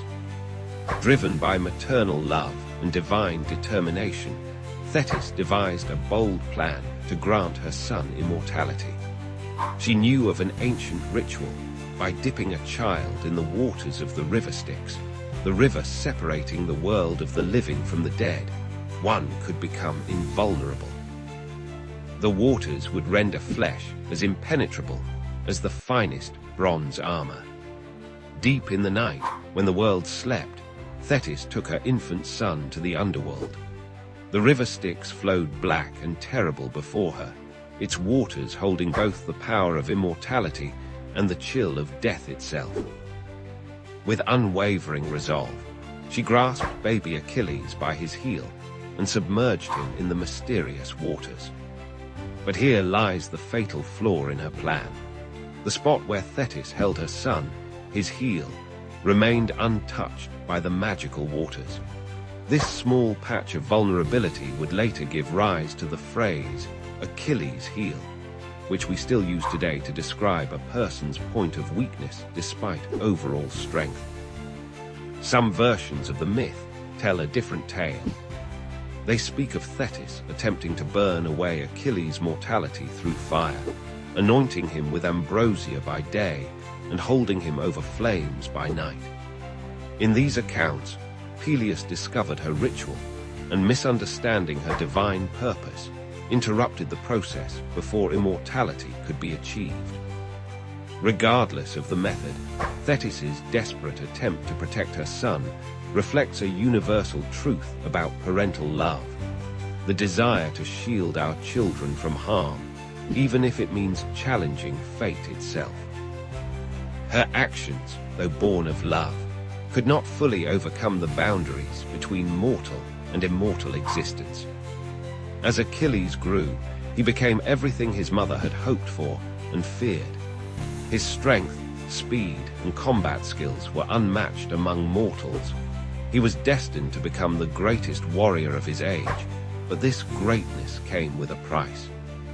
A prophecy foretold that Achilles would either live a long, peaceful life in obscurity or die young, but achieve eternal glory. The story of Thetis and Achilles resonates across millennia because it touches on fundamental human experiences: a parent's protective love, the tension between safety and greatness, and our eternal struggle with mortality. Thetis's attempt to make her son immortal represents humanity's age-old dream of transcending our mortal limitations. This myth has profoundly influenced Western culture, appearing in countless works of art, literature, and film. The image of a mother dipping her child in magical waters has become a powerful symbol of protective love, while the concept of an Achilles heel remains a metaphor for vulnerability despite apparent invincibility. In the end, Thetis's story teaches us that even divine power has its limits.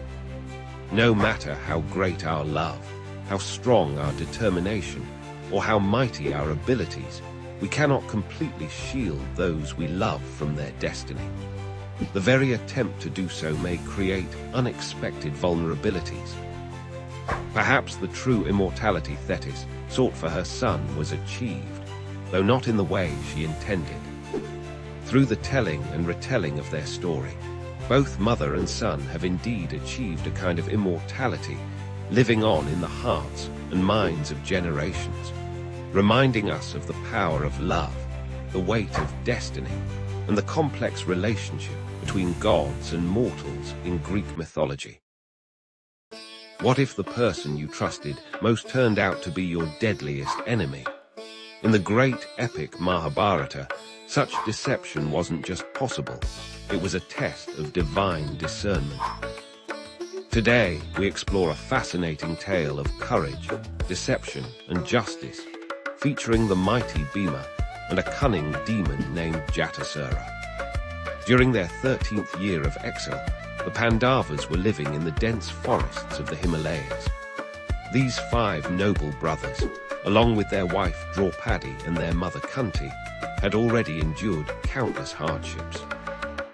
Yet they remained steadfast in their dharma, their sacred duty, never wavering from the path of righteousness. One day, a seemingly humble Brahmin named Jatasura approached their forest dwelling.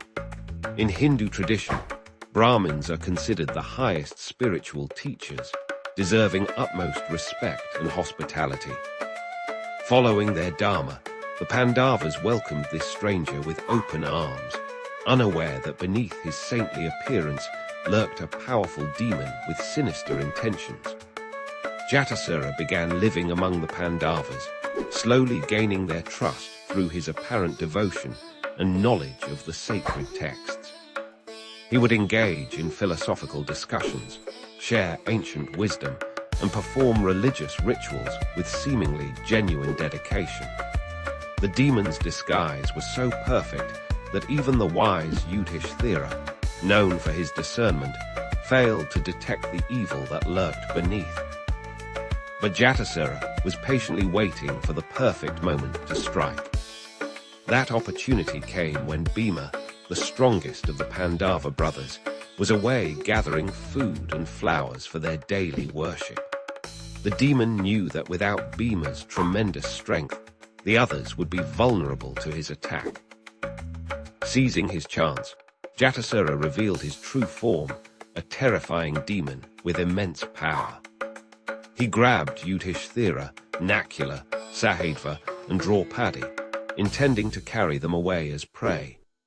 Even the weapons of the skilled warriors proved ineffective against the demon's supernatural might. Mother Kunti watched in horror as her children and daughter-in-law were being abducted by this creature who had betrayed their sacred trust.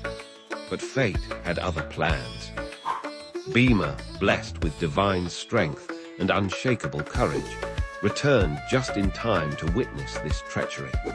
His mighty roar echoed through the forest as he saw his family in danger. The sight of a trusted Brahmin transforming into a demon filled him with righteous anger, but also presented a moral dilemma: how to fight someone who had lived among them as a holy man. Bhima's dharmic wisdom provided the answer. Once the demon had revealed his true nature, he was no longer worthy of the respect accorded to a Brahmin. The mighty Pandava charged at Jatasura with the force of a thunderbolt. The ground trembled as these two powerful beings clashed in an epic battle. Jatasura fought with all his demonic might, using both physical strength and magical powers. He transformed into various fearsome creatures, trying to overwhelm Bhima with supernatural abilities. But Bhima remained undaunted. His devotion to protecting his family and upholding Dharma made him unstoppable.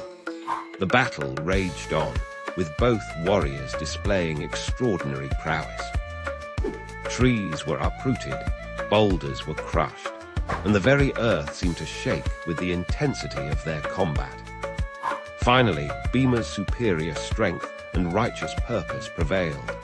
With a decisive blow, he ended Jatasura's life, freeing his family from the demon's clutches. This victory was more than just a physical triumph. It carried profound teachings about the nature of truth and appearances in our world. The tale reminds us that evil often disguises itself in the garb of goodness, and spiritual discernment is as important as physical strength. Just as gold must be tested in fire to prove its purity, the character of individuals reveals itself through their actions, not their appearances.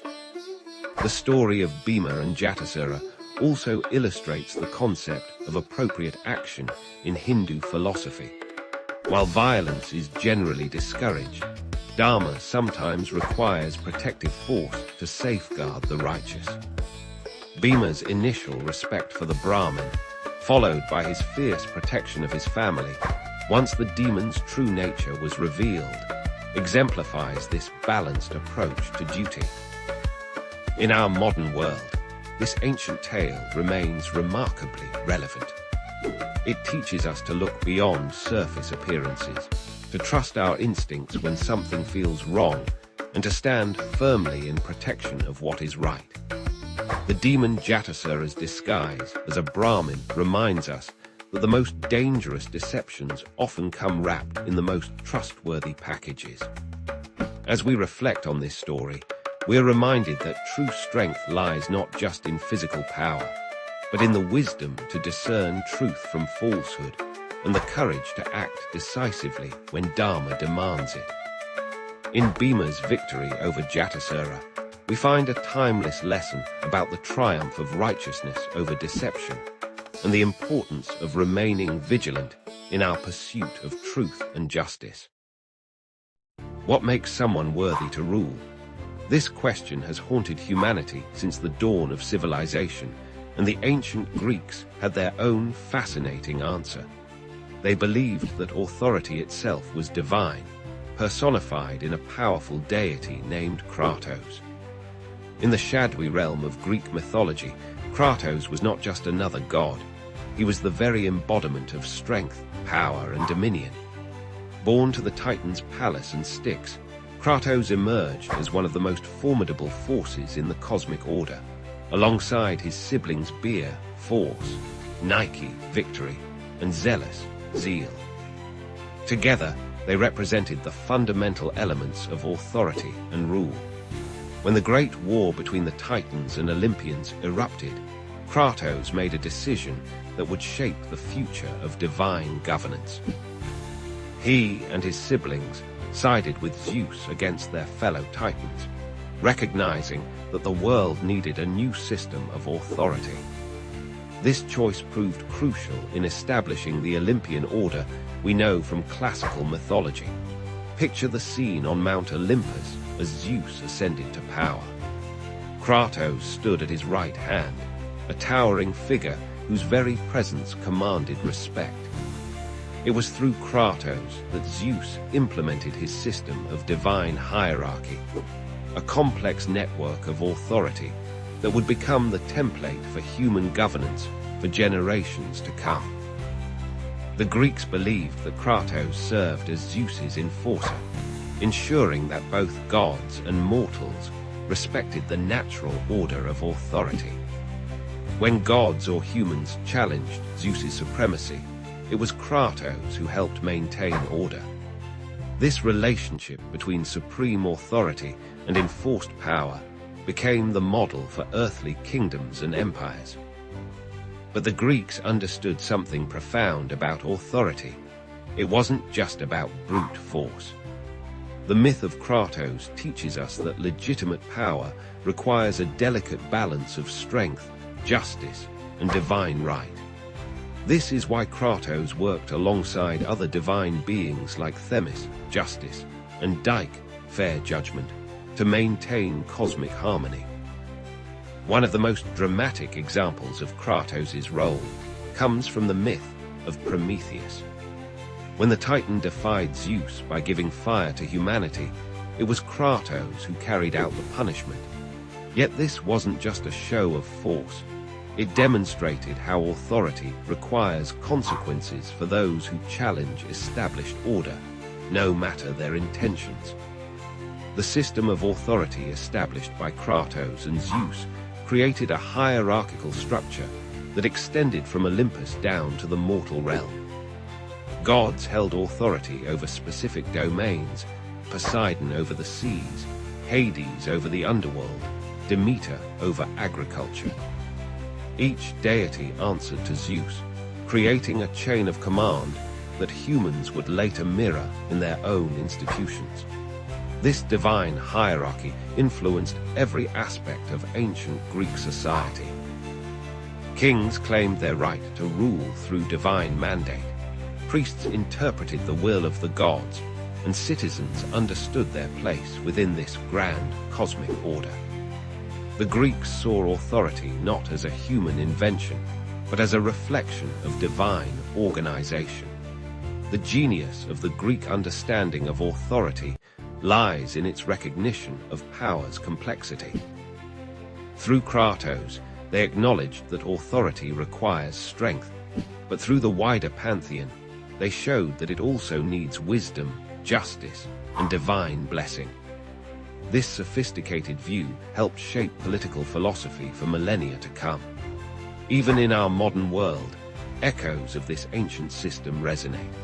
When we talk about the separation of powers, checks and balances, or the need for both strength and justice in governance, we're drawing on ideas first explored through myths about Kratos and the divine hierarchy. The legacy of Kratos extends beyond mythology into practical governance. The Greeks realized that authority systems need both the power to enforce rules and the wisdom to create fair ones. This balance between might and right, force and justice, remains crucial to any functioning society. As we grapple with questions of leadership and authority today, the myth of Kratos reminds us that power alone is not enough. True authority requires a complex interplay of strength, justice, and legitimate right, a lesson as relevant now as it was in ancient Greece. The story of how Kratos helped establish divine authority systems offers timeless insights into the nature of power and governance. It reminds us that leadership is not just about who is strongest, but about creating systems that balance power with justice, strength with wisdom, and authority with responsibility. In our modern quest for effective and just governance, perhaps we should look back to these ancient myths. They remind us that authority is not simply about domination, but about creating order from chaos, justice from strength, and harmony from power. These are lessons that Kratos, the mighty enforcer of divine will, continues to teach us across the millennia. What happens when the King of Heaven himself succumbs to pride? In the vast cosmos of Hindu mythology, even the mightiest beings can fall prey to their own ego.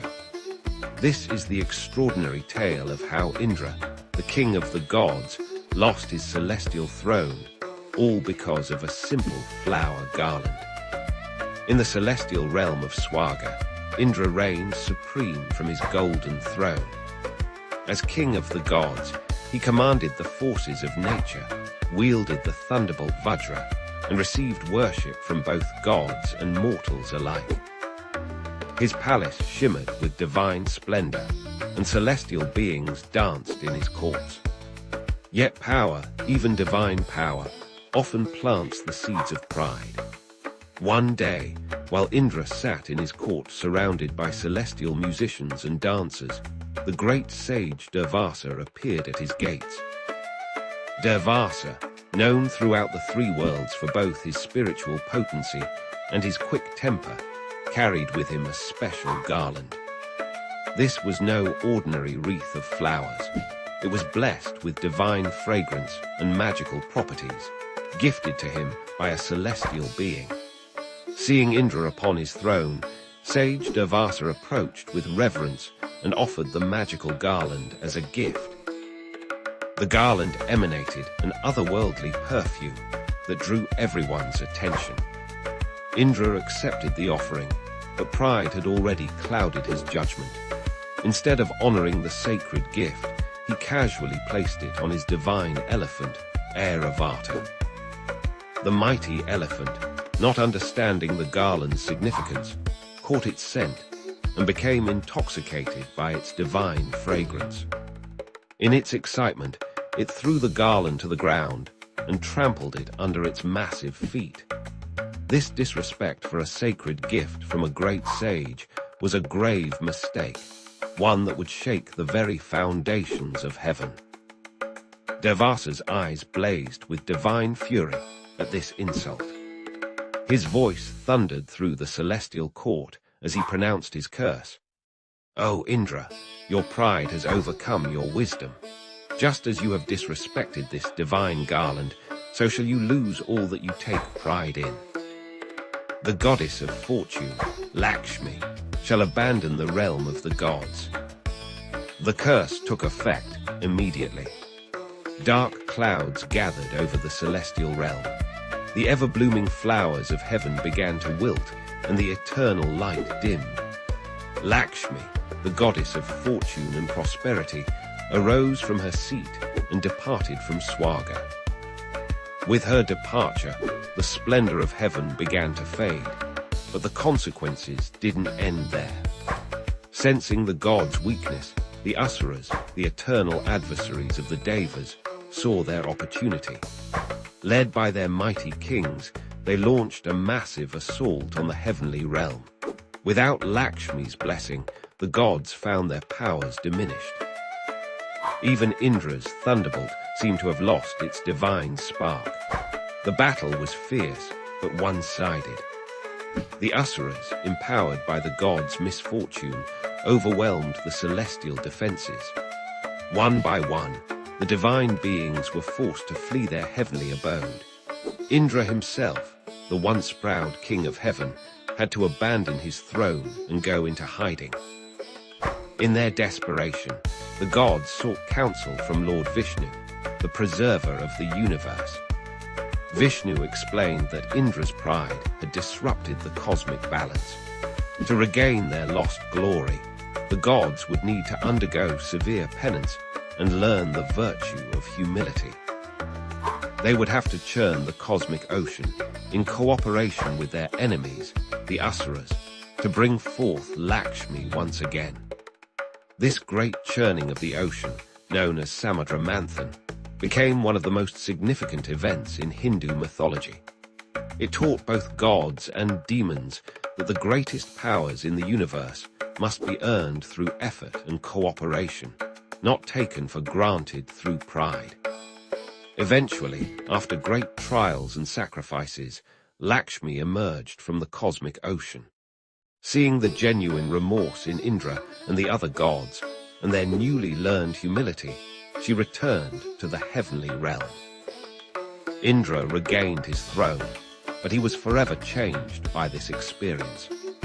This ancient tale carries timeless wisdom about the dangers of pride and the importance of respecting spiritual gifts and blessings. It reminds us that even the most powerful beings must practice humility and gratitude. The story teaches that true greatness lies not in the positions we hold or the powers we possess, but in how we handle these gifts with grace and respect.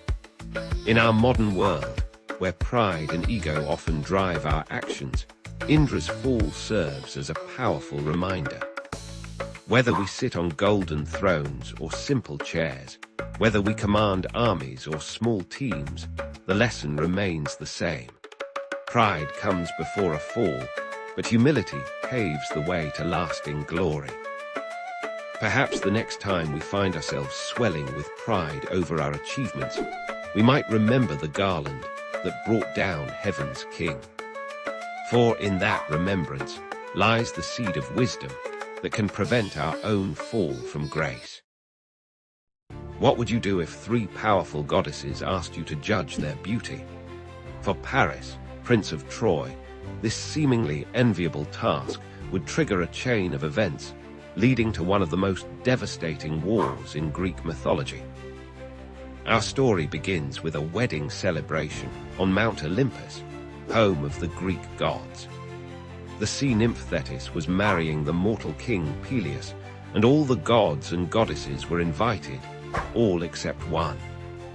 Eris, the goddess of discord, found herself excluded from the guest list. Furious at this slight, she crafted a plan for revenge that would echo through the ages. During the wedding feast, Eris silently slipped into the celebration and tossed a golden apple onto the banquet table. This was no ordinary fruit. Inscribed upon it were the words, "For the fairest." Immediately, 3 powerful goddesses claimed the prize. Hera, the queen of the gods, Athene, goddess of wisdom and war, and Aphrodite, goddess of love and beauty. Their argument grew so fierce that Zeus himself had to intervene. But even the king of the gods knew better than to judge between his wife Hera and 2 formidable goddesses.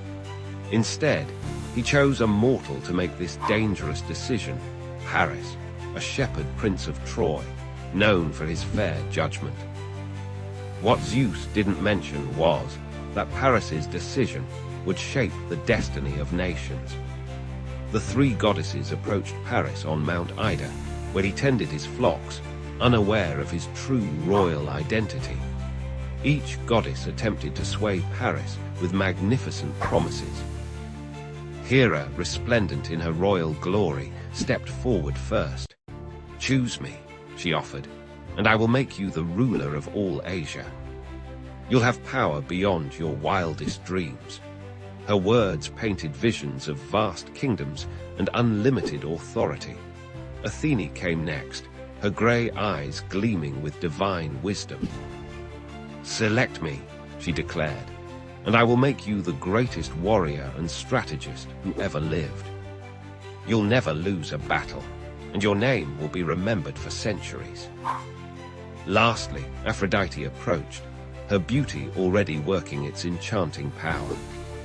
"Award me the golden apple," she whispered, "and I will give you the love of the most beautiful woman in the world, Helen of Sparta." She knew well that the promise of love could outweigh all other gifts. Paris, perhaps showing why mortals shouldn't judge divine contests, thought only of his immediate desires. He chose Aphrodite, awarding her the golden apple. In that moment, he sealed his fate and that of his entire city. What Paris didn't consider was that Helen of Sparta was already married to King Menelaus.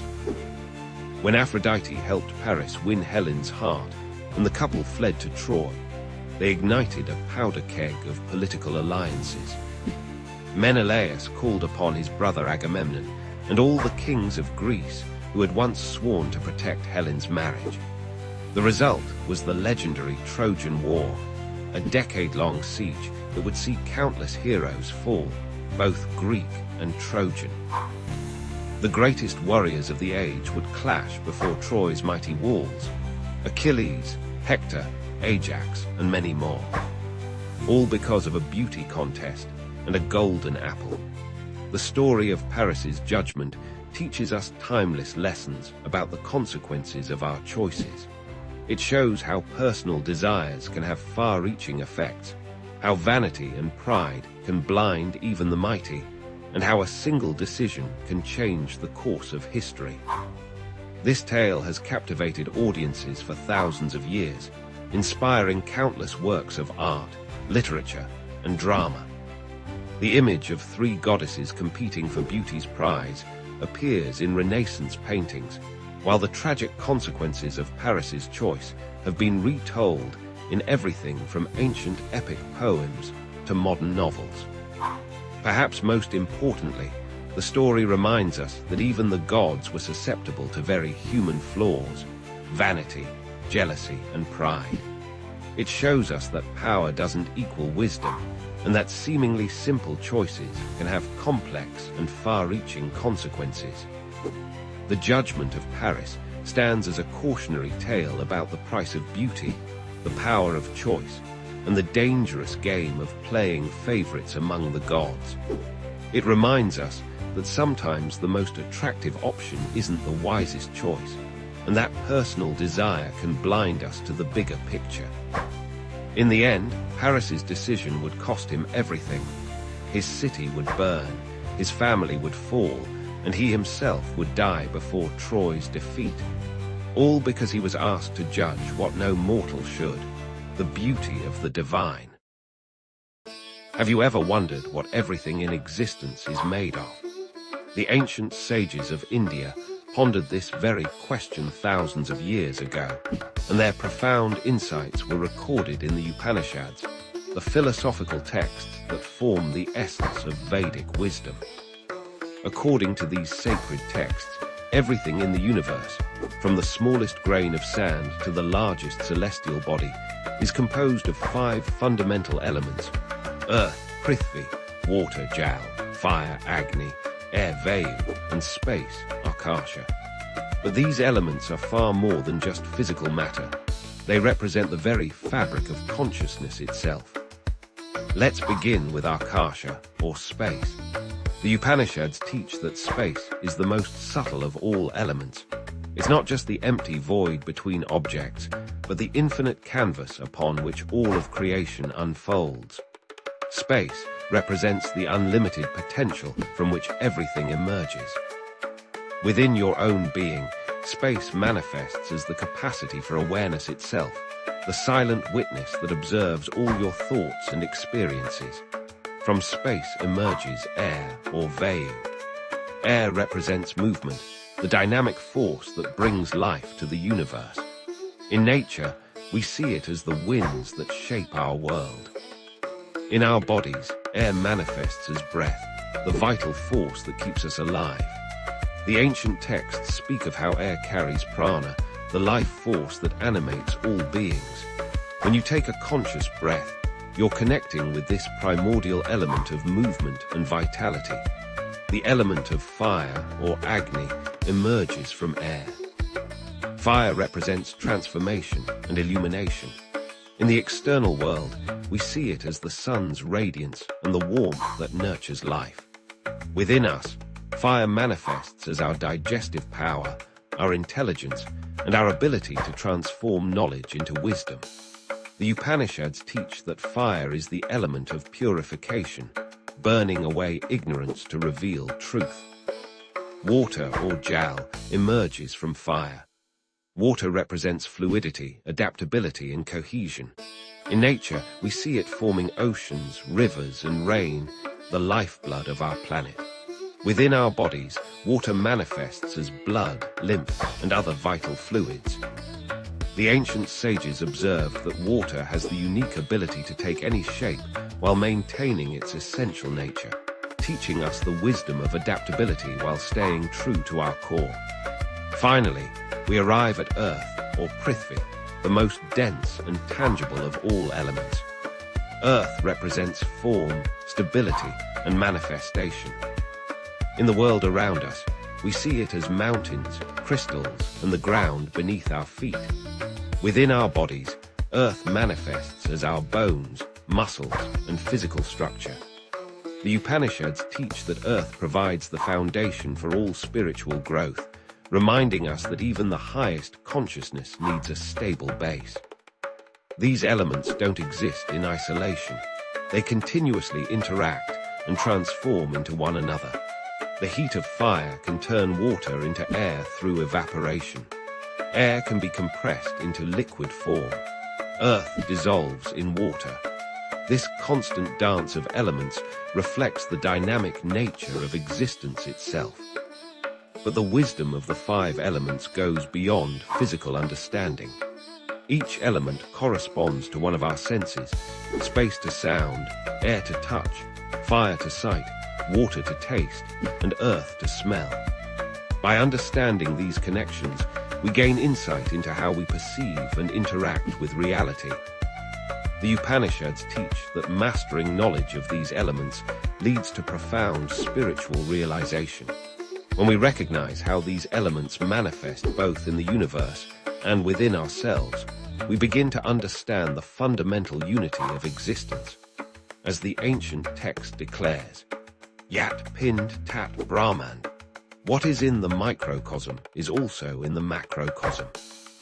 In our modern world, this ancient wisdom remains remarkably relevant. Environmental challenges remind us of the delicate balance between these elements. Stress and illness often result from elemental imbalances in our bodies and minds. By reconnecting with this elemental understanding, we can work toward both personal and planetary harmony.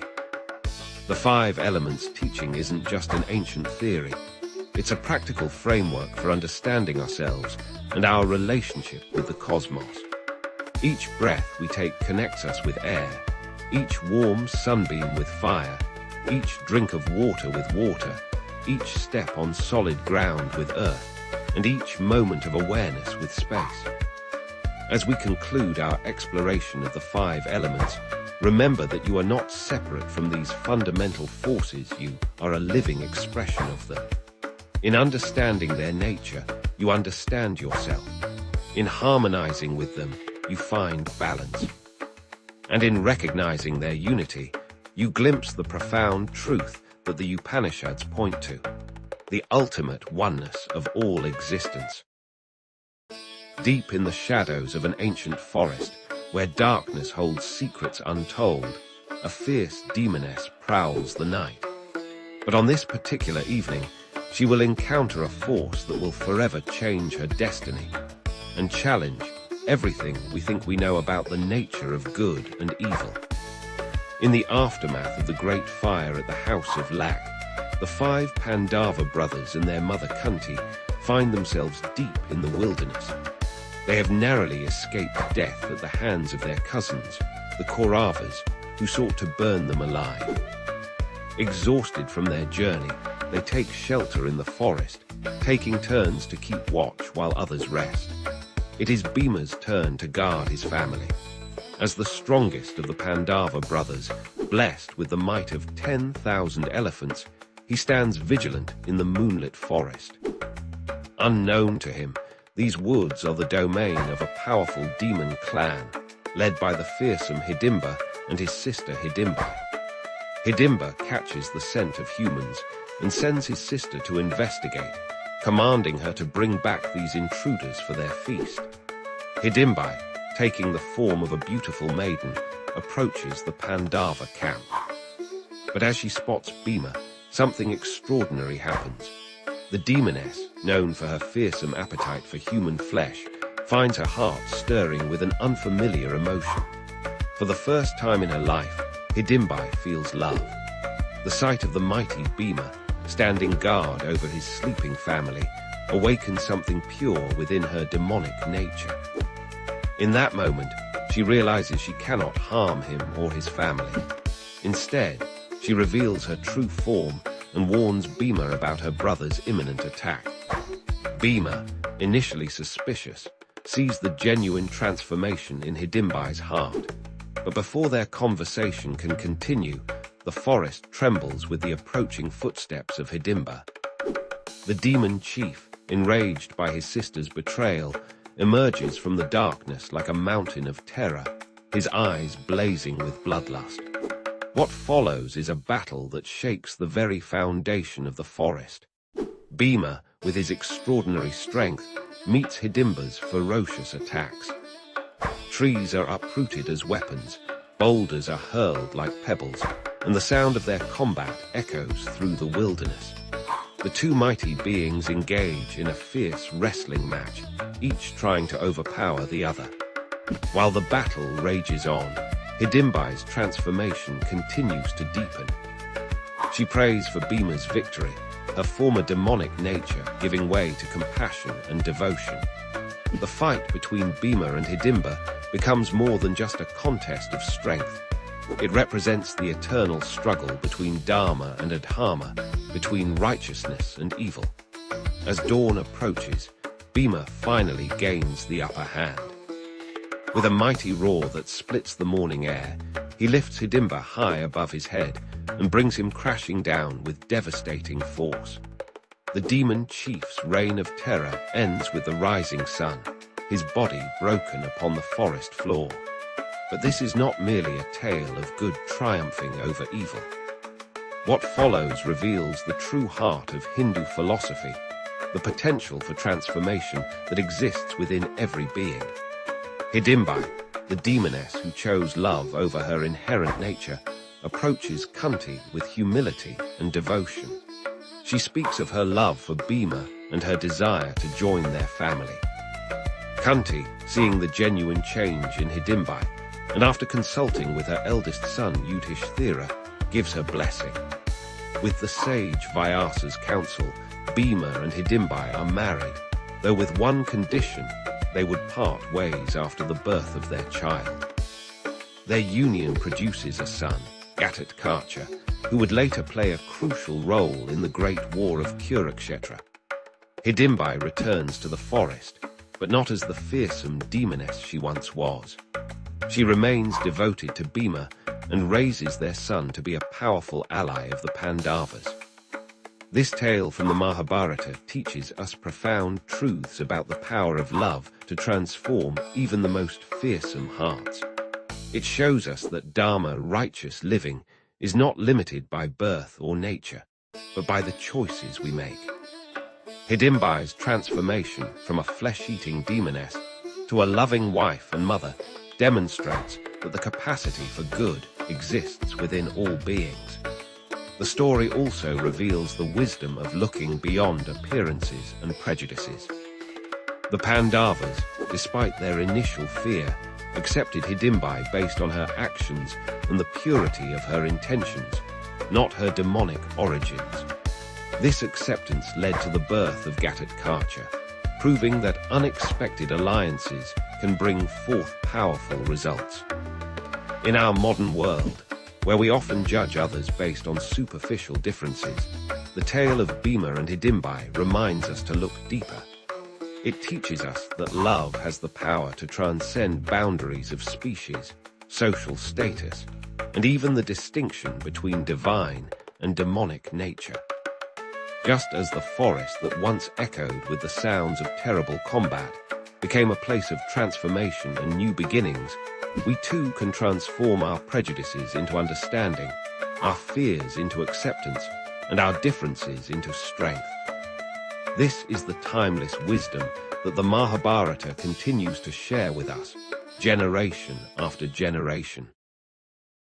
What lengths would you go to protect your family? In ancient Greece, this question drove two sisters to commit an act of revenge so shocking that the gods themselves transformed them into birds to escape its consequences. This is the dark tale of Procne and Philomela, a story of sisterly love twisted by betrayal into something terrifying. In the golden age of Athens, there lived two sisters, daughters of King Pandion. Procne, the elder sister, was known for her grace and wisdom, while Philomela possessed a voice so beautiful it rivaled the sweetest songs of birds. Their bond was unshakable, or so they thought, until the day a foreign king arrived at their father's court. Tereus, king of Thrace, had come to aid Athens in war. His bravery and strength caught the eye of King Pandion, who offered his daughter Procne in marriage. The wedding was celebrated with great fanfare, but as Procne departed for Thrace, she and Philomela wept bitter tears at their separation. Neither sister knew then how their tears would pale compared to those they would shed in the years to come. 5 years passed in the cold northern kingdom of Thrace. Procne, though now mother to a young son named Archilles, grew increasingly lonely for her sister's company. She begged Tereus to bring Philomela for a visit. Tereus agreed, sailing to Athens himself to escort his sister-in-law. But upon seeing Philomela's beauty, a dark desire took root in his heart.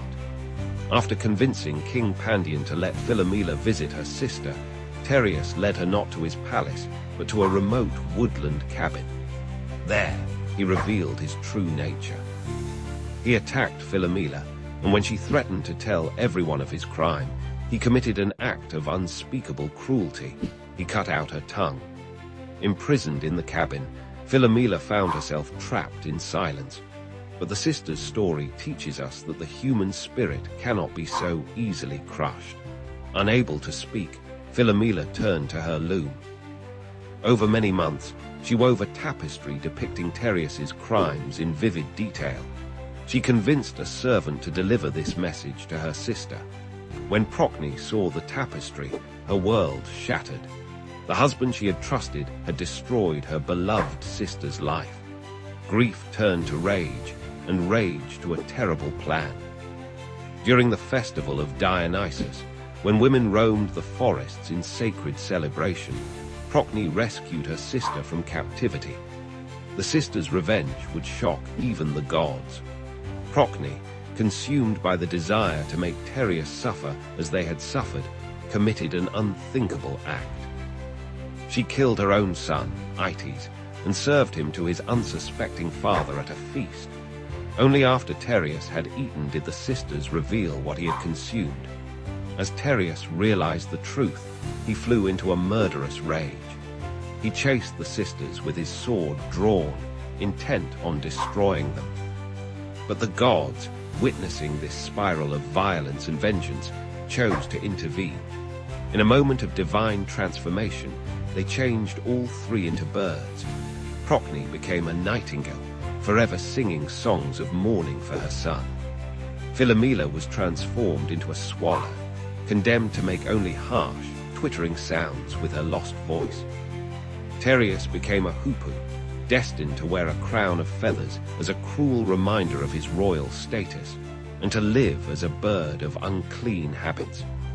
This myth resonates through the centuries because it speaks to timeless themes: the power of sisterly love, the horror of betrayal, and the consuming nature of revenge. The Greeks understood that revenge, while sometimes sweet in the moment, often leads to more suffering. The transformation of the sisters into birds suggests both escape and eternal punishment. They flee their horrible deed, but are forever marked by it. Even today, ancient Greeks believed they could hear Procne's mournful song in the nightingale's call, a mother forever lamenting her child. The swallow's harsh cry was said to be Philomela, still trying to tell her story. These birds became symbols of spring's return, but also of the dark potential that lies within human nature. The tale of Procne and Philomela appears in art throughout history, from ancient Greek vases to Renaissance paintings. It reminds us that justice and revenge are not always the same thing, and that violence, even in the name of retribution, creates its own cycle of suffering. The sister story raises uncomfortable questions about justice, vengeance, and the prices we pay for both. In our modern world, where calls for justice and revenge often blur together, this ancient tale still holds relevant warnings. It shows us how violence begets violence, how victims can become perpetrators, and how the desire for revenge can lead us to betray our own values. Yet it also speaks to the unbreakable bonds of sisterhood and the human capacity to find ways to speak truth, even when silenced. The next time you hear a nightingale's song or a swallow's call, remember Procne and Philomela.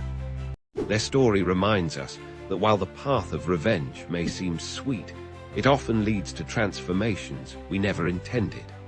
Sometimes justice comes not through vengeance, but through breaking the cycle of violence altogether. Have you ever wondered why darkness must always yield to light, and light to darkness? This eternal dance between night and day isn't just a natural phenomenon. It's one of the oldest stories in Greek mythology, a tale of two primordial goddesses locked in an endless cycle that governs the rhythm of existence itself. Before there were gods on Mount Olympus, before the earth took shape from formless chaos, there was Nyx, the goddess of night. Born from chaos itself, Nyx emerged as one of the first and most powerful beings in existence. She wasn't simply darkness personified. She was the very essence of mystery, dreams, and the unknown that lurks in shadows. Ancient Greeks imagined Nyx as a figure of extraordinary beauty and terrible power. Draped in dark robes woven from the very fabric of darkness, she would spread her wings across the heavens, bringing the sweet relief of night to the world. Even Zeus, the mighty king of gods, feared to anger Nyx, such was her primordial power, dating back to the very beginning of creation. From the same primordial forces came Hemera, the personification of day. Where Nyx brought darkness, Hemera brought light and clarity. She embodied the brightness of noon, the warmth of sunlight, and the transparency of daylight hours. The Greeks saw her as a radiant figure, her presence dispelling shadows and revealing the world in all its vibrant colors. Together, these two goddesses enacted an endless cycle that would become the very heartbeat of time itself. As the ancient Greeks told it, Nyx and Hemera shared a great house at the edge of the world, but they could never dwell there together. When Nyx entered their celestial home, bringing night to the world, Hemera would depart, taking her light to the other side of the earth. When Hemera returned, Nyx would leave, maintaining their eternal dance. This perpetual exchange wasn't seen as a conflict, but rather a necessary balance. The Greeks understood that both night and day were essential for life itself. During Hemera's reign, humans would work, build, and thrive in the revealing light of day. But it was during Nyx's dominion that dreams would come, rest would restore, and the mysteries of existence could be contemplated in the velvet darkness. Nyx wasn't alone in her nocturnal realm. She was mother to a host of children who embodied various aspects of night: Hypnos, the god of sleep; Thanatos, death personified; the Waniroi, who brought dreams; and the Morai, the three fates who spun the thread of every life. Each of these beings emerged from the dark womb of night, shaping the experiences of gods and mortals alike. The ancient Greeks saw profound meaning in this cycle. They understood that light and darkness weren't opposing forces, but complementary aspects of existence. Just as day needs night, and night needs day, they recognized that life itself is a balance of revelation and mystery, action and rest, clarity and dreams. This understanding shaped their daily lives and religious practices. Certain rituals could only be performed during the night, when Nyx's presence made the veil between worlds thinner. Others required the clear light of Hemera, when truth and transparency ruled. This cosmic dance influenced everything from farming practices to religious festivals, embedding itself deeply in Greek culture.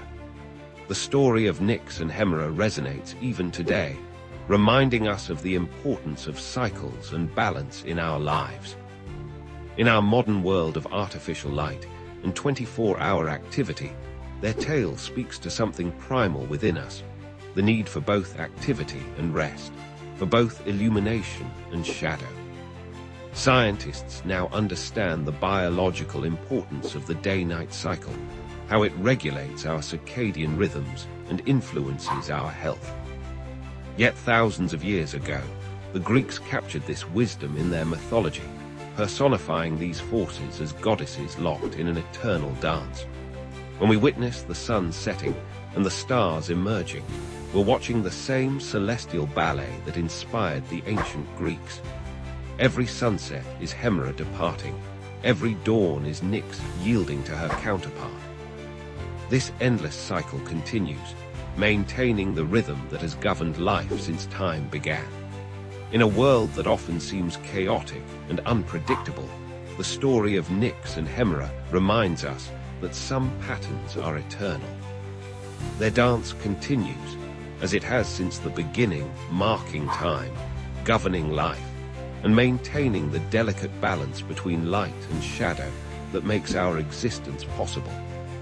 Perhaps next time you watch the sun set or rise, you'll think of these two ancient goddesses, still performing their eternal dance across the cosmos, still maintaining the sacred rhythm of night and day that has shaped life since the dawn of time itself. Imagine being the only daughter in a family of 101 children.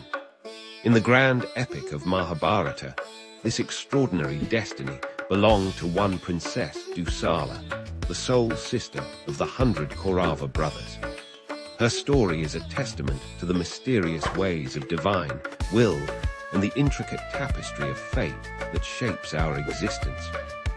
In the ancient kingdom of Hastinapura, Queen Gandhari, wife of King Dhritarashtra, received a powerful blessing from Lord Shiva. She would be blessed with 100 sons. However, the path to motherhood took an unexpected turn that would reshape the destiny of an entire dynasty. During her pregnancy, Gandhari carried a single mass for an unusually long period of 2 years. Growing impatient and disturbed by news of Kunti's firstborn son, she struck her womb in frustration. This action resulted in the emergence of a hard mass of flesh, leaving her devastated and confused about the fate of her blessed 100 sons. The great sage Vyasa, known for his divine wisdom and supernatural abilities, came to her aid. He instructed Gandhari to prepare 101 pots filled with clarified butter and special herbs. The mass was divided into 101 pieces, and each piece was placed in these pots. These vessels were then sealed and stored in a secure chamber, carefully maintained under specific conditions. Among these 101 pieces, one was notably different from the others. This piece would eventually develop into Dusala, marking her unique position as the only daughter among the 100 Kaurava brothers. The divine intervention that led to her birth alongside her brothers remains one of the most mystical events in Hindu mythology. As time passed, the first to emerge from these pots was Duryodhana, the eldest of the Kauravas. Following him came his 99 brothers, and finally, Dusala emerged, a princess whose destiny would be intertwined with both glory and tragedy. Her birth was celebrated throughout the kingdom, seen as a beautiful balance to the overwhelming masculine energy of her 100 brothers. Growing up in the royal palace of Hastinapura, Dusala's life was anything but ordinary. While her brothers engaged in warfare training and political education, she developed her own unique perspective on the unfolding events around her. Being the only daughter, she was deeply cherished by her parents and brothers, particularly Duryodhana, who showed her special affection. Dusala's life took a significant turn when she was married to Jayadratha, the king of Sindhu. This alliance was strategic, aimed at strengthening the political ties between Hastinapura and Sindhu. However, this marriage would later play a crucial role in the Great War of Kurukshetra, where the actions of her husband would have far-reaching consequences. The complexity of Dusala's position became evident during the Great War.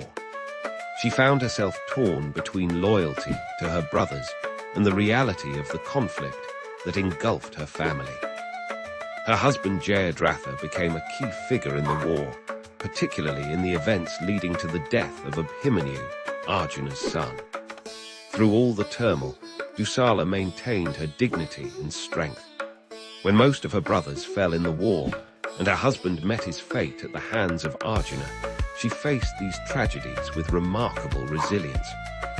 Her story teaches us about the strength required to maintain one's dharma in the face of overwhelming odds.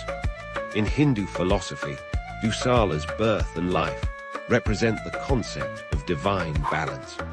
In a family dominated by masculine energy, she brought the essential feminine presence that completed the cosmic harmony. Her existence reminds us that in the grand design of the universe, every soul has a unique purpose and role to play. The significance of Dusala's story extends beyond the boundaries of the Mahabharata. She symbolizes the importance of maintaining one's identity and dignity even in the most challenging circumstances.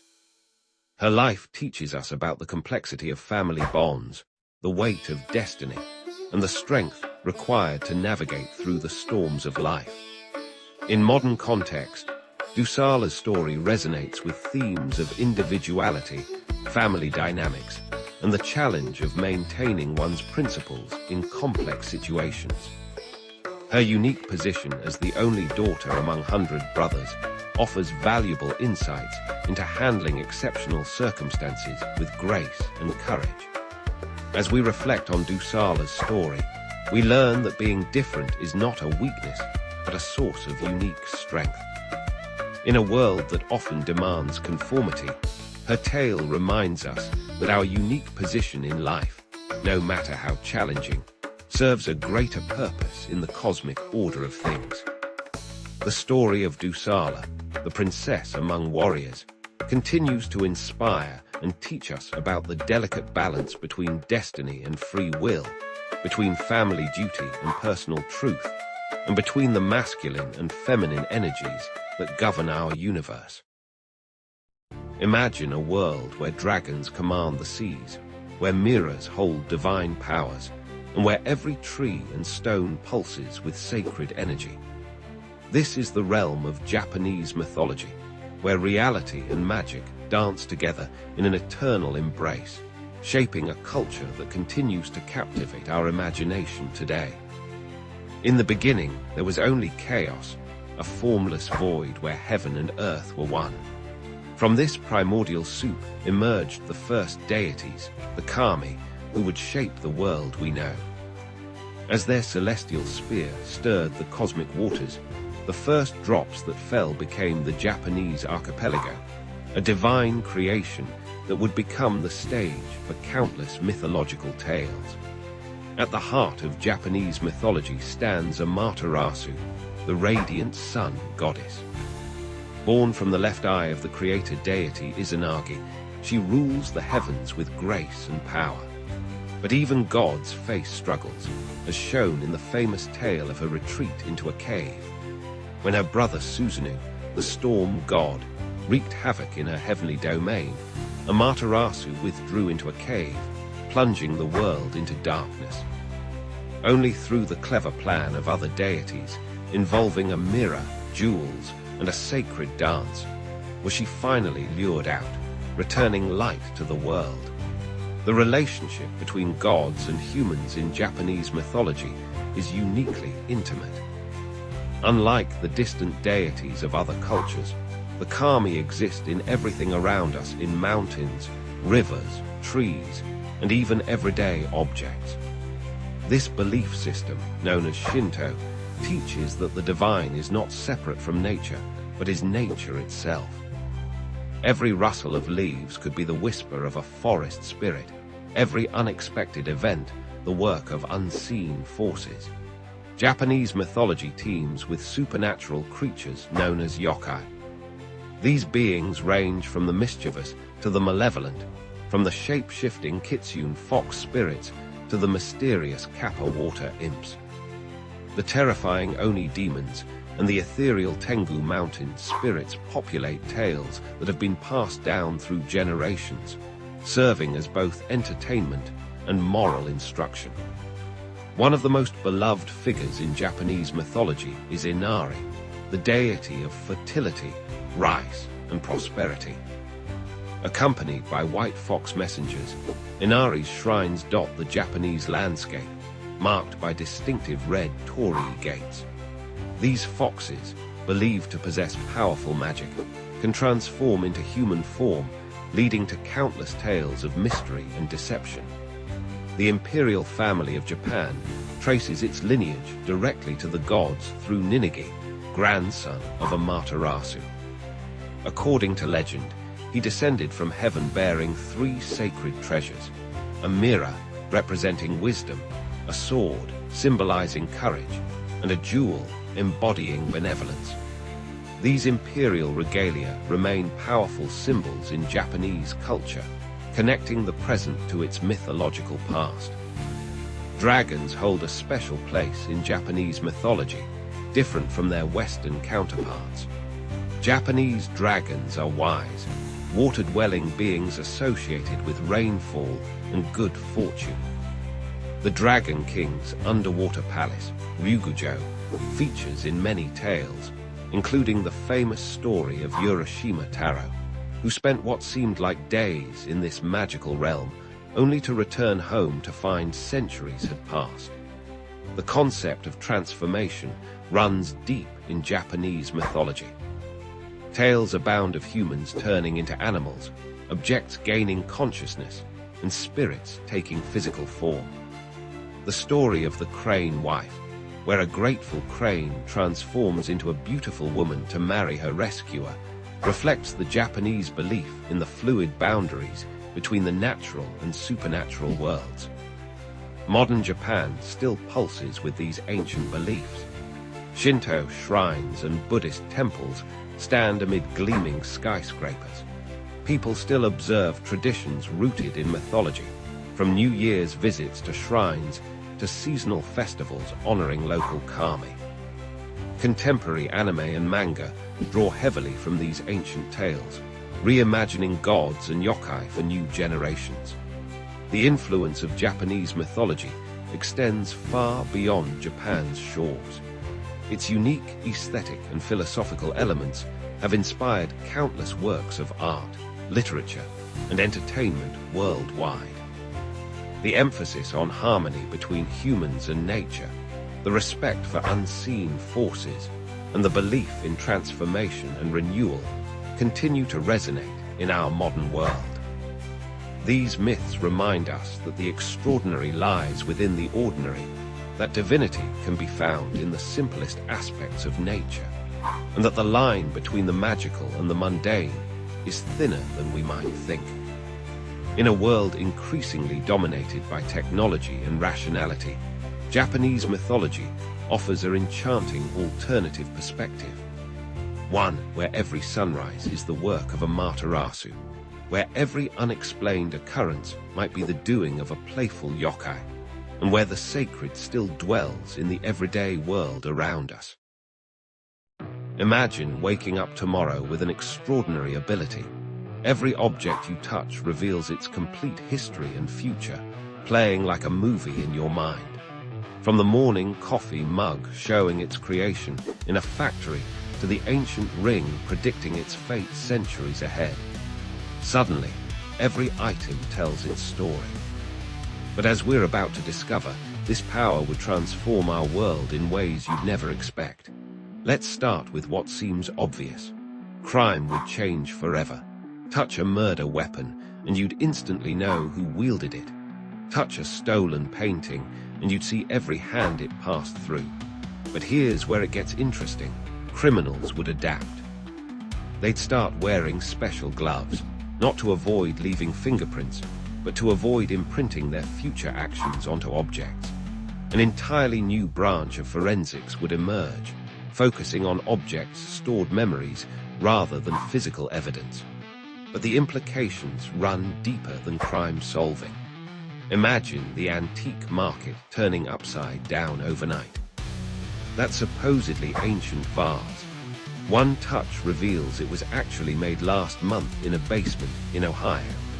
The market for genuine historical artifacts would explode, while a new profession emerges. History authentication experts who can touch and verify an object's true past. Some antiques would skyrocket in value when their touch histories reveal connections to famous historical figures nobody knew about. Here's something less obvious: the emergence of clean object markets. People would start paying premium prices for factory-fresh items that haven't been touched by human hands. Why? Because nobody wants to buy a coffee table and suddenly experience the previous owner's entire family drama. Manufacturers would develop special handling protocols, creating entire factories where robots handle everything to keep objects' histories pristine. Think about the psychological impact. Touch your grandfather's old watch, and you might see both heartwarming memories and uncomfortable truths about his life you were never meant to know. Therapists would need to specialize in helping people cope with unwanted historical knowledge. Support groups would form for people traumatized by accidentally touching objects involved in tragic events. The privacy implications would reshape society. Giving someone a gift would mean sharing a piece of your past and future with them. Dating would transform. Imagine touching your date's phone and seeing their true intentions. We develop new social etiquettes around touching objects, and people would become intensely protective of their personal items. But here's where it gets really fascinating. The future-seeing aspect would create paradoxes. Touch your laptop, see it breaking next week, and decide to be more careful. Does that change the future you just saw? A whole field of philosophy would emerge around these temporal contradictions. Some people would become obsessed with touching objects to glimpse their futures, while others would avoid touching anything to prevent knowing their destiny. The business world would never be the same. Investment firms would hire people with particularly clear object-reading abilities. Touch a company's products, see their future market performance. But this would create new forms of insider trading. How do you regulate knowledge gained from future-sensing abilities? Education would transform too. History classes would involve students touching preserved artifacts to experience events firsthand. But this raises questions. Should children be allowed to touch objects that might show them disturbing historical events? Schools would need policies about appropriate touching age for different historical items. Consider the emergence of history-blocking materials, special coatings, or containers that prevent people from reading an object's past or future. These would become essential for maintaining privacy and preventing information leaks. Governments would classify certain objects as touch-restricted for national security reasons. Real estate would face a revolution. House hunters would know every detail about a property's past and future just by touching the walls. Insurance companies would require touch assessments before issuing policies. But would you want to buy a house if you could see it burning down in 20 years? Museums would transform from look-but-don't-touch institutions into interactive experience centers. But they'd need elaborate systems to prevent visitors from accessing sensitive historical information through touch. Some artifacts might reveal secrets that could rewrite history books or upturn religious beliefs. Perhaps most profoundly, our relationship with everyday objects would change forever. Every item would carry the weight of its complete time length. That simple pencil on your desk. It contains the story of the tree it came from and every word it will ever write. The wedding ring you wear might show you glimpses of your future anniversary celebrations or your divorce. As we wrap our minds around this reality, one question remains. In a world where every object tells its truth, would we really want to know all their stories? Sometimes the most powerful ability might be choosing not to touch, preserving the mystery of what was and what might be. Did you know that one of the most common misconceptions in mythology is thinking Thor belongs to Greek legends? While Marvel movies have made Thor a household name, this powerful god of thunder actually hails from Norse mythology, the rich tapestry of stories from ancient Scandinavia. Let's explore the true origins of this fascinating deity and discover why he's captured imaginations for over 1,000 years. Have you ever wondered what it would be like to command lightning itself, to hold the power of storms in your hands? For the ancient Norse people, one god embodied this awesome force of nature: Thor, the mighty thunderer, protector of both gods and humans alike. In the cold, harsh realms of the Norse cosmos, Thor stands as one of the most beloved and powerful of all the gods. Son of Odin, the All-Father, and Jörð, the Earth Goddess, Thor emerged as the defender of Asgard and Midgard, our earthly realm. With his flowing red hair, mighty beard, and fierce eyes, Thor cuts an imposing figure that has captured imaginations for over 1,000 years. But what truly sets Thor apart is his legendary weapon, Mjolnir, the hammer that can level mountains and summon devastating storms. This remarkable instrument wasn't just any magical tool. Forged by master dwarven craftsmen in the heart of their underground realm, Mjolnir was made from magical metals and imbued with powers beyond mortal comprehension. Only those worthy of its power can lift it, and in Thor's hands, it becomes an unstoppable force of justice. Thor's role in Norse mythology goes far beyond simply being a warrior god. He represents the protector of order against chaos, the defender of civilization against the forces that threaten to destroy it. When thunder rolls across the sky, the ancient Norse people would say that Thor rides his chariot, pulled by two magical goats named Tangrisnir and Tangjosta, whose hooves create lightning as they race through the heavens. Among Thor's greatest adversaries are the giants, particularly the mighty serpent Jörmungandr, the world's serpent. This massive creature circles the entire world, holding its own tail in its mouth. According to prophecy, Thor and Jörmungandr are destined to kill each other during Ragnarök, the twilight of the gods. This eternal enmity represents the constant battle between order and chaos, between protective force and destructive power. One of Thor's most famous adventures involves his journey to the court of the giant king Utgarda-Loki. There, Thor faces a series of seemingly impossible challenges. He attempts to lift a cat, which turns out to be the world's serpent in disguise. He wrestles with an old woman who is actually the personification of old age itself. Though he appears to fail these tasks, his true strength is revealed. He nearly lifts the serpent clear of the ocean and puts up an impressive fight against the one force that no being can defeat, time itself. Thor's relationship with his fellow gods reveals much about his character. Though quick to anger, he's fiercely loyal to his allies. His friendship with Loki, the trickster god, leads to many adventures, though their relationship becomes increasingly strained as Loki's mischief turns to malice. Thor's marriage to Sif, whose golden hair was once cut off by Loki, shows his capacity for love and devotion. The god of thunder is not just a warrior, he's also associated with fertility and farming. His storms bring the rain needed for crops to grow, and farmers would invoke his name for good harvests. This connection to agriculture shows Thor's role as a protector of human civilization, not just through martial strength, but through nurturing the very foundations of society. Tales of Thor's exploits often carry deep moral lessons. His adventures teach the values of courage, honor, and the importance of using strength to protect others rather than to dominate them.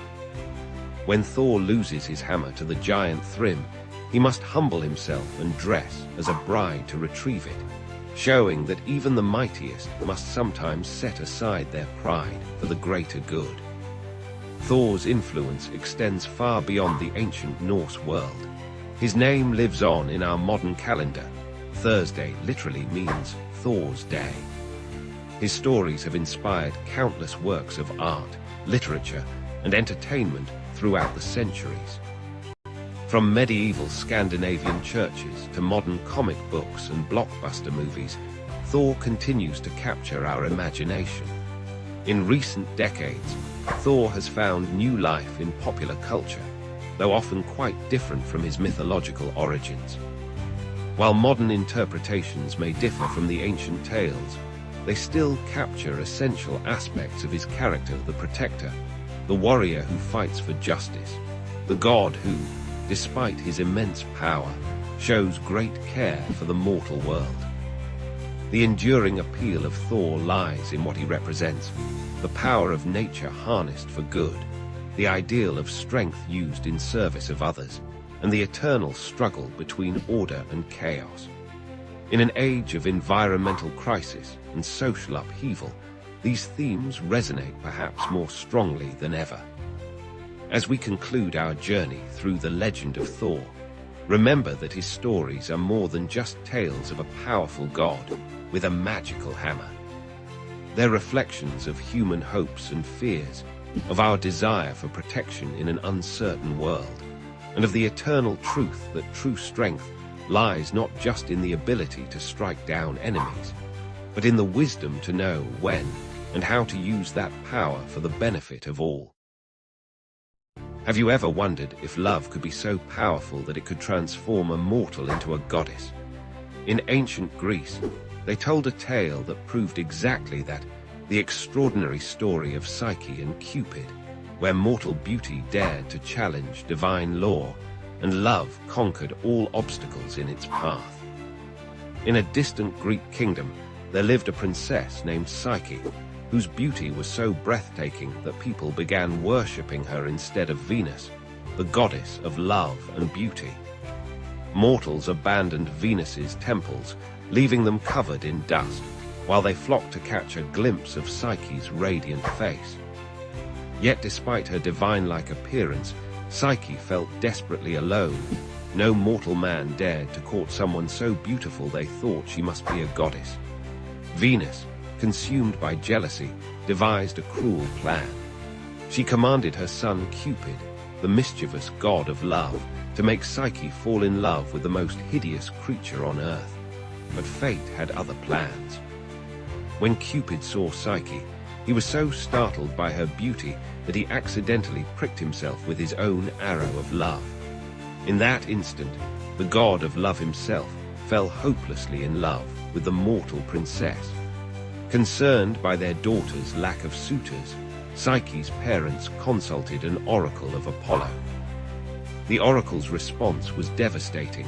Psyche was to be left on a mountain where a terrible monster would claim her as his bride. With heavy hearts, they followed the oracle's command.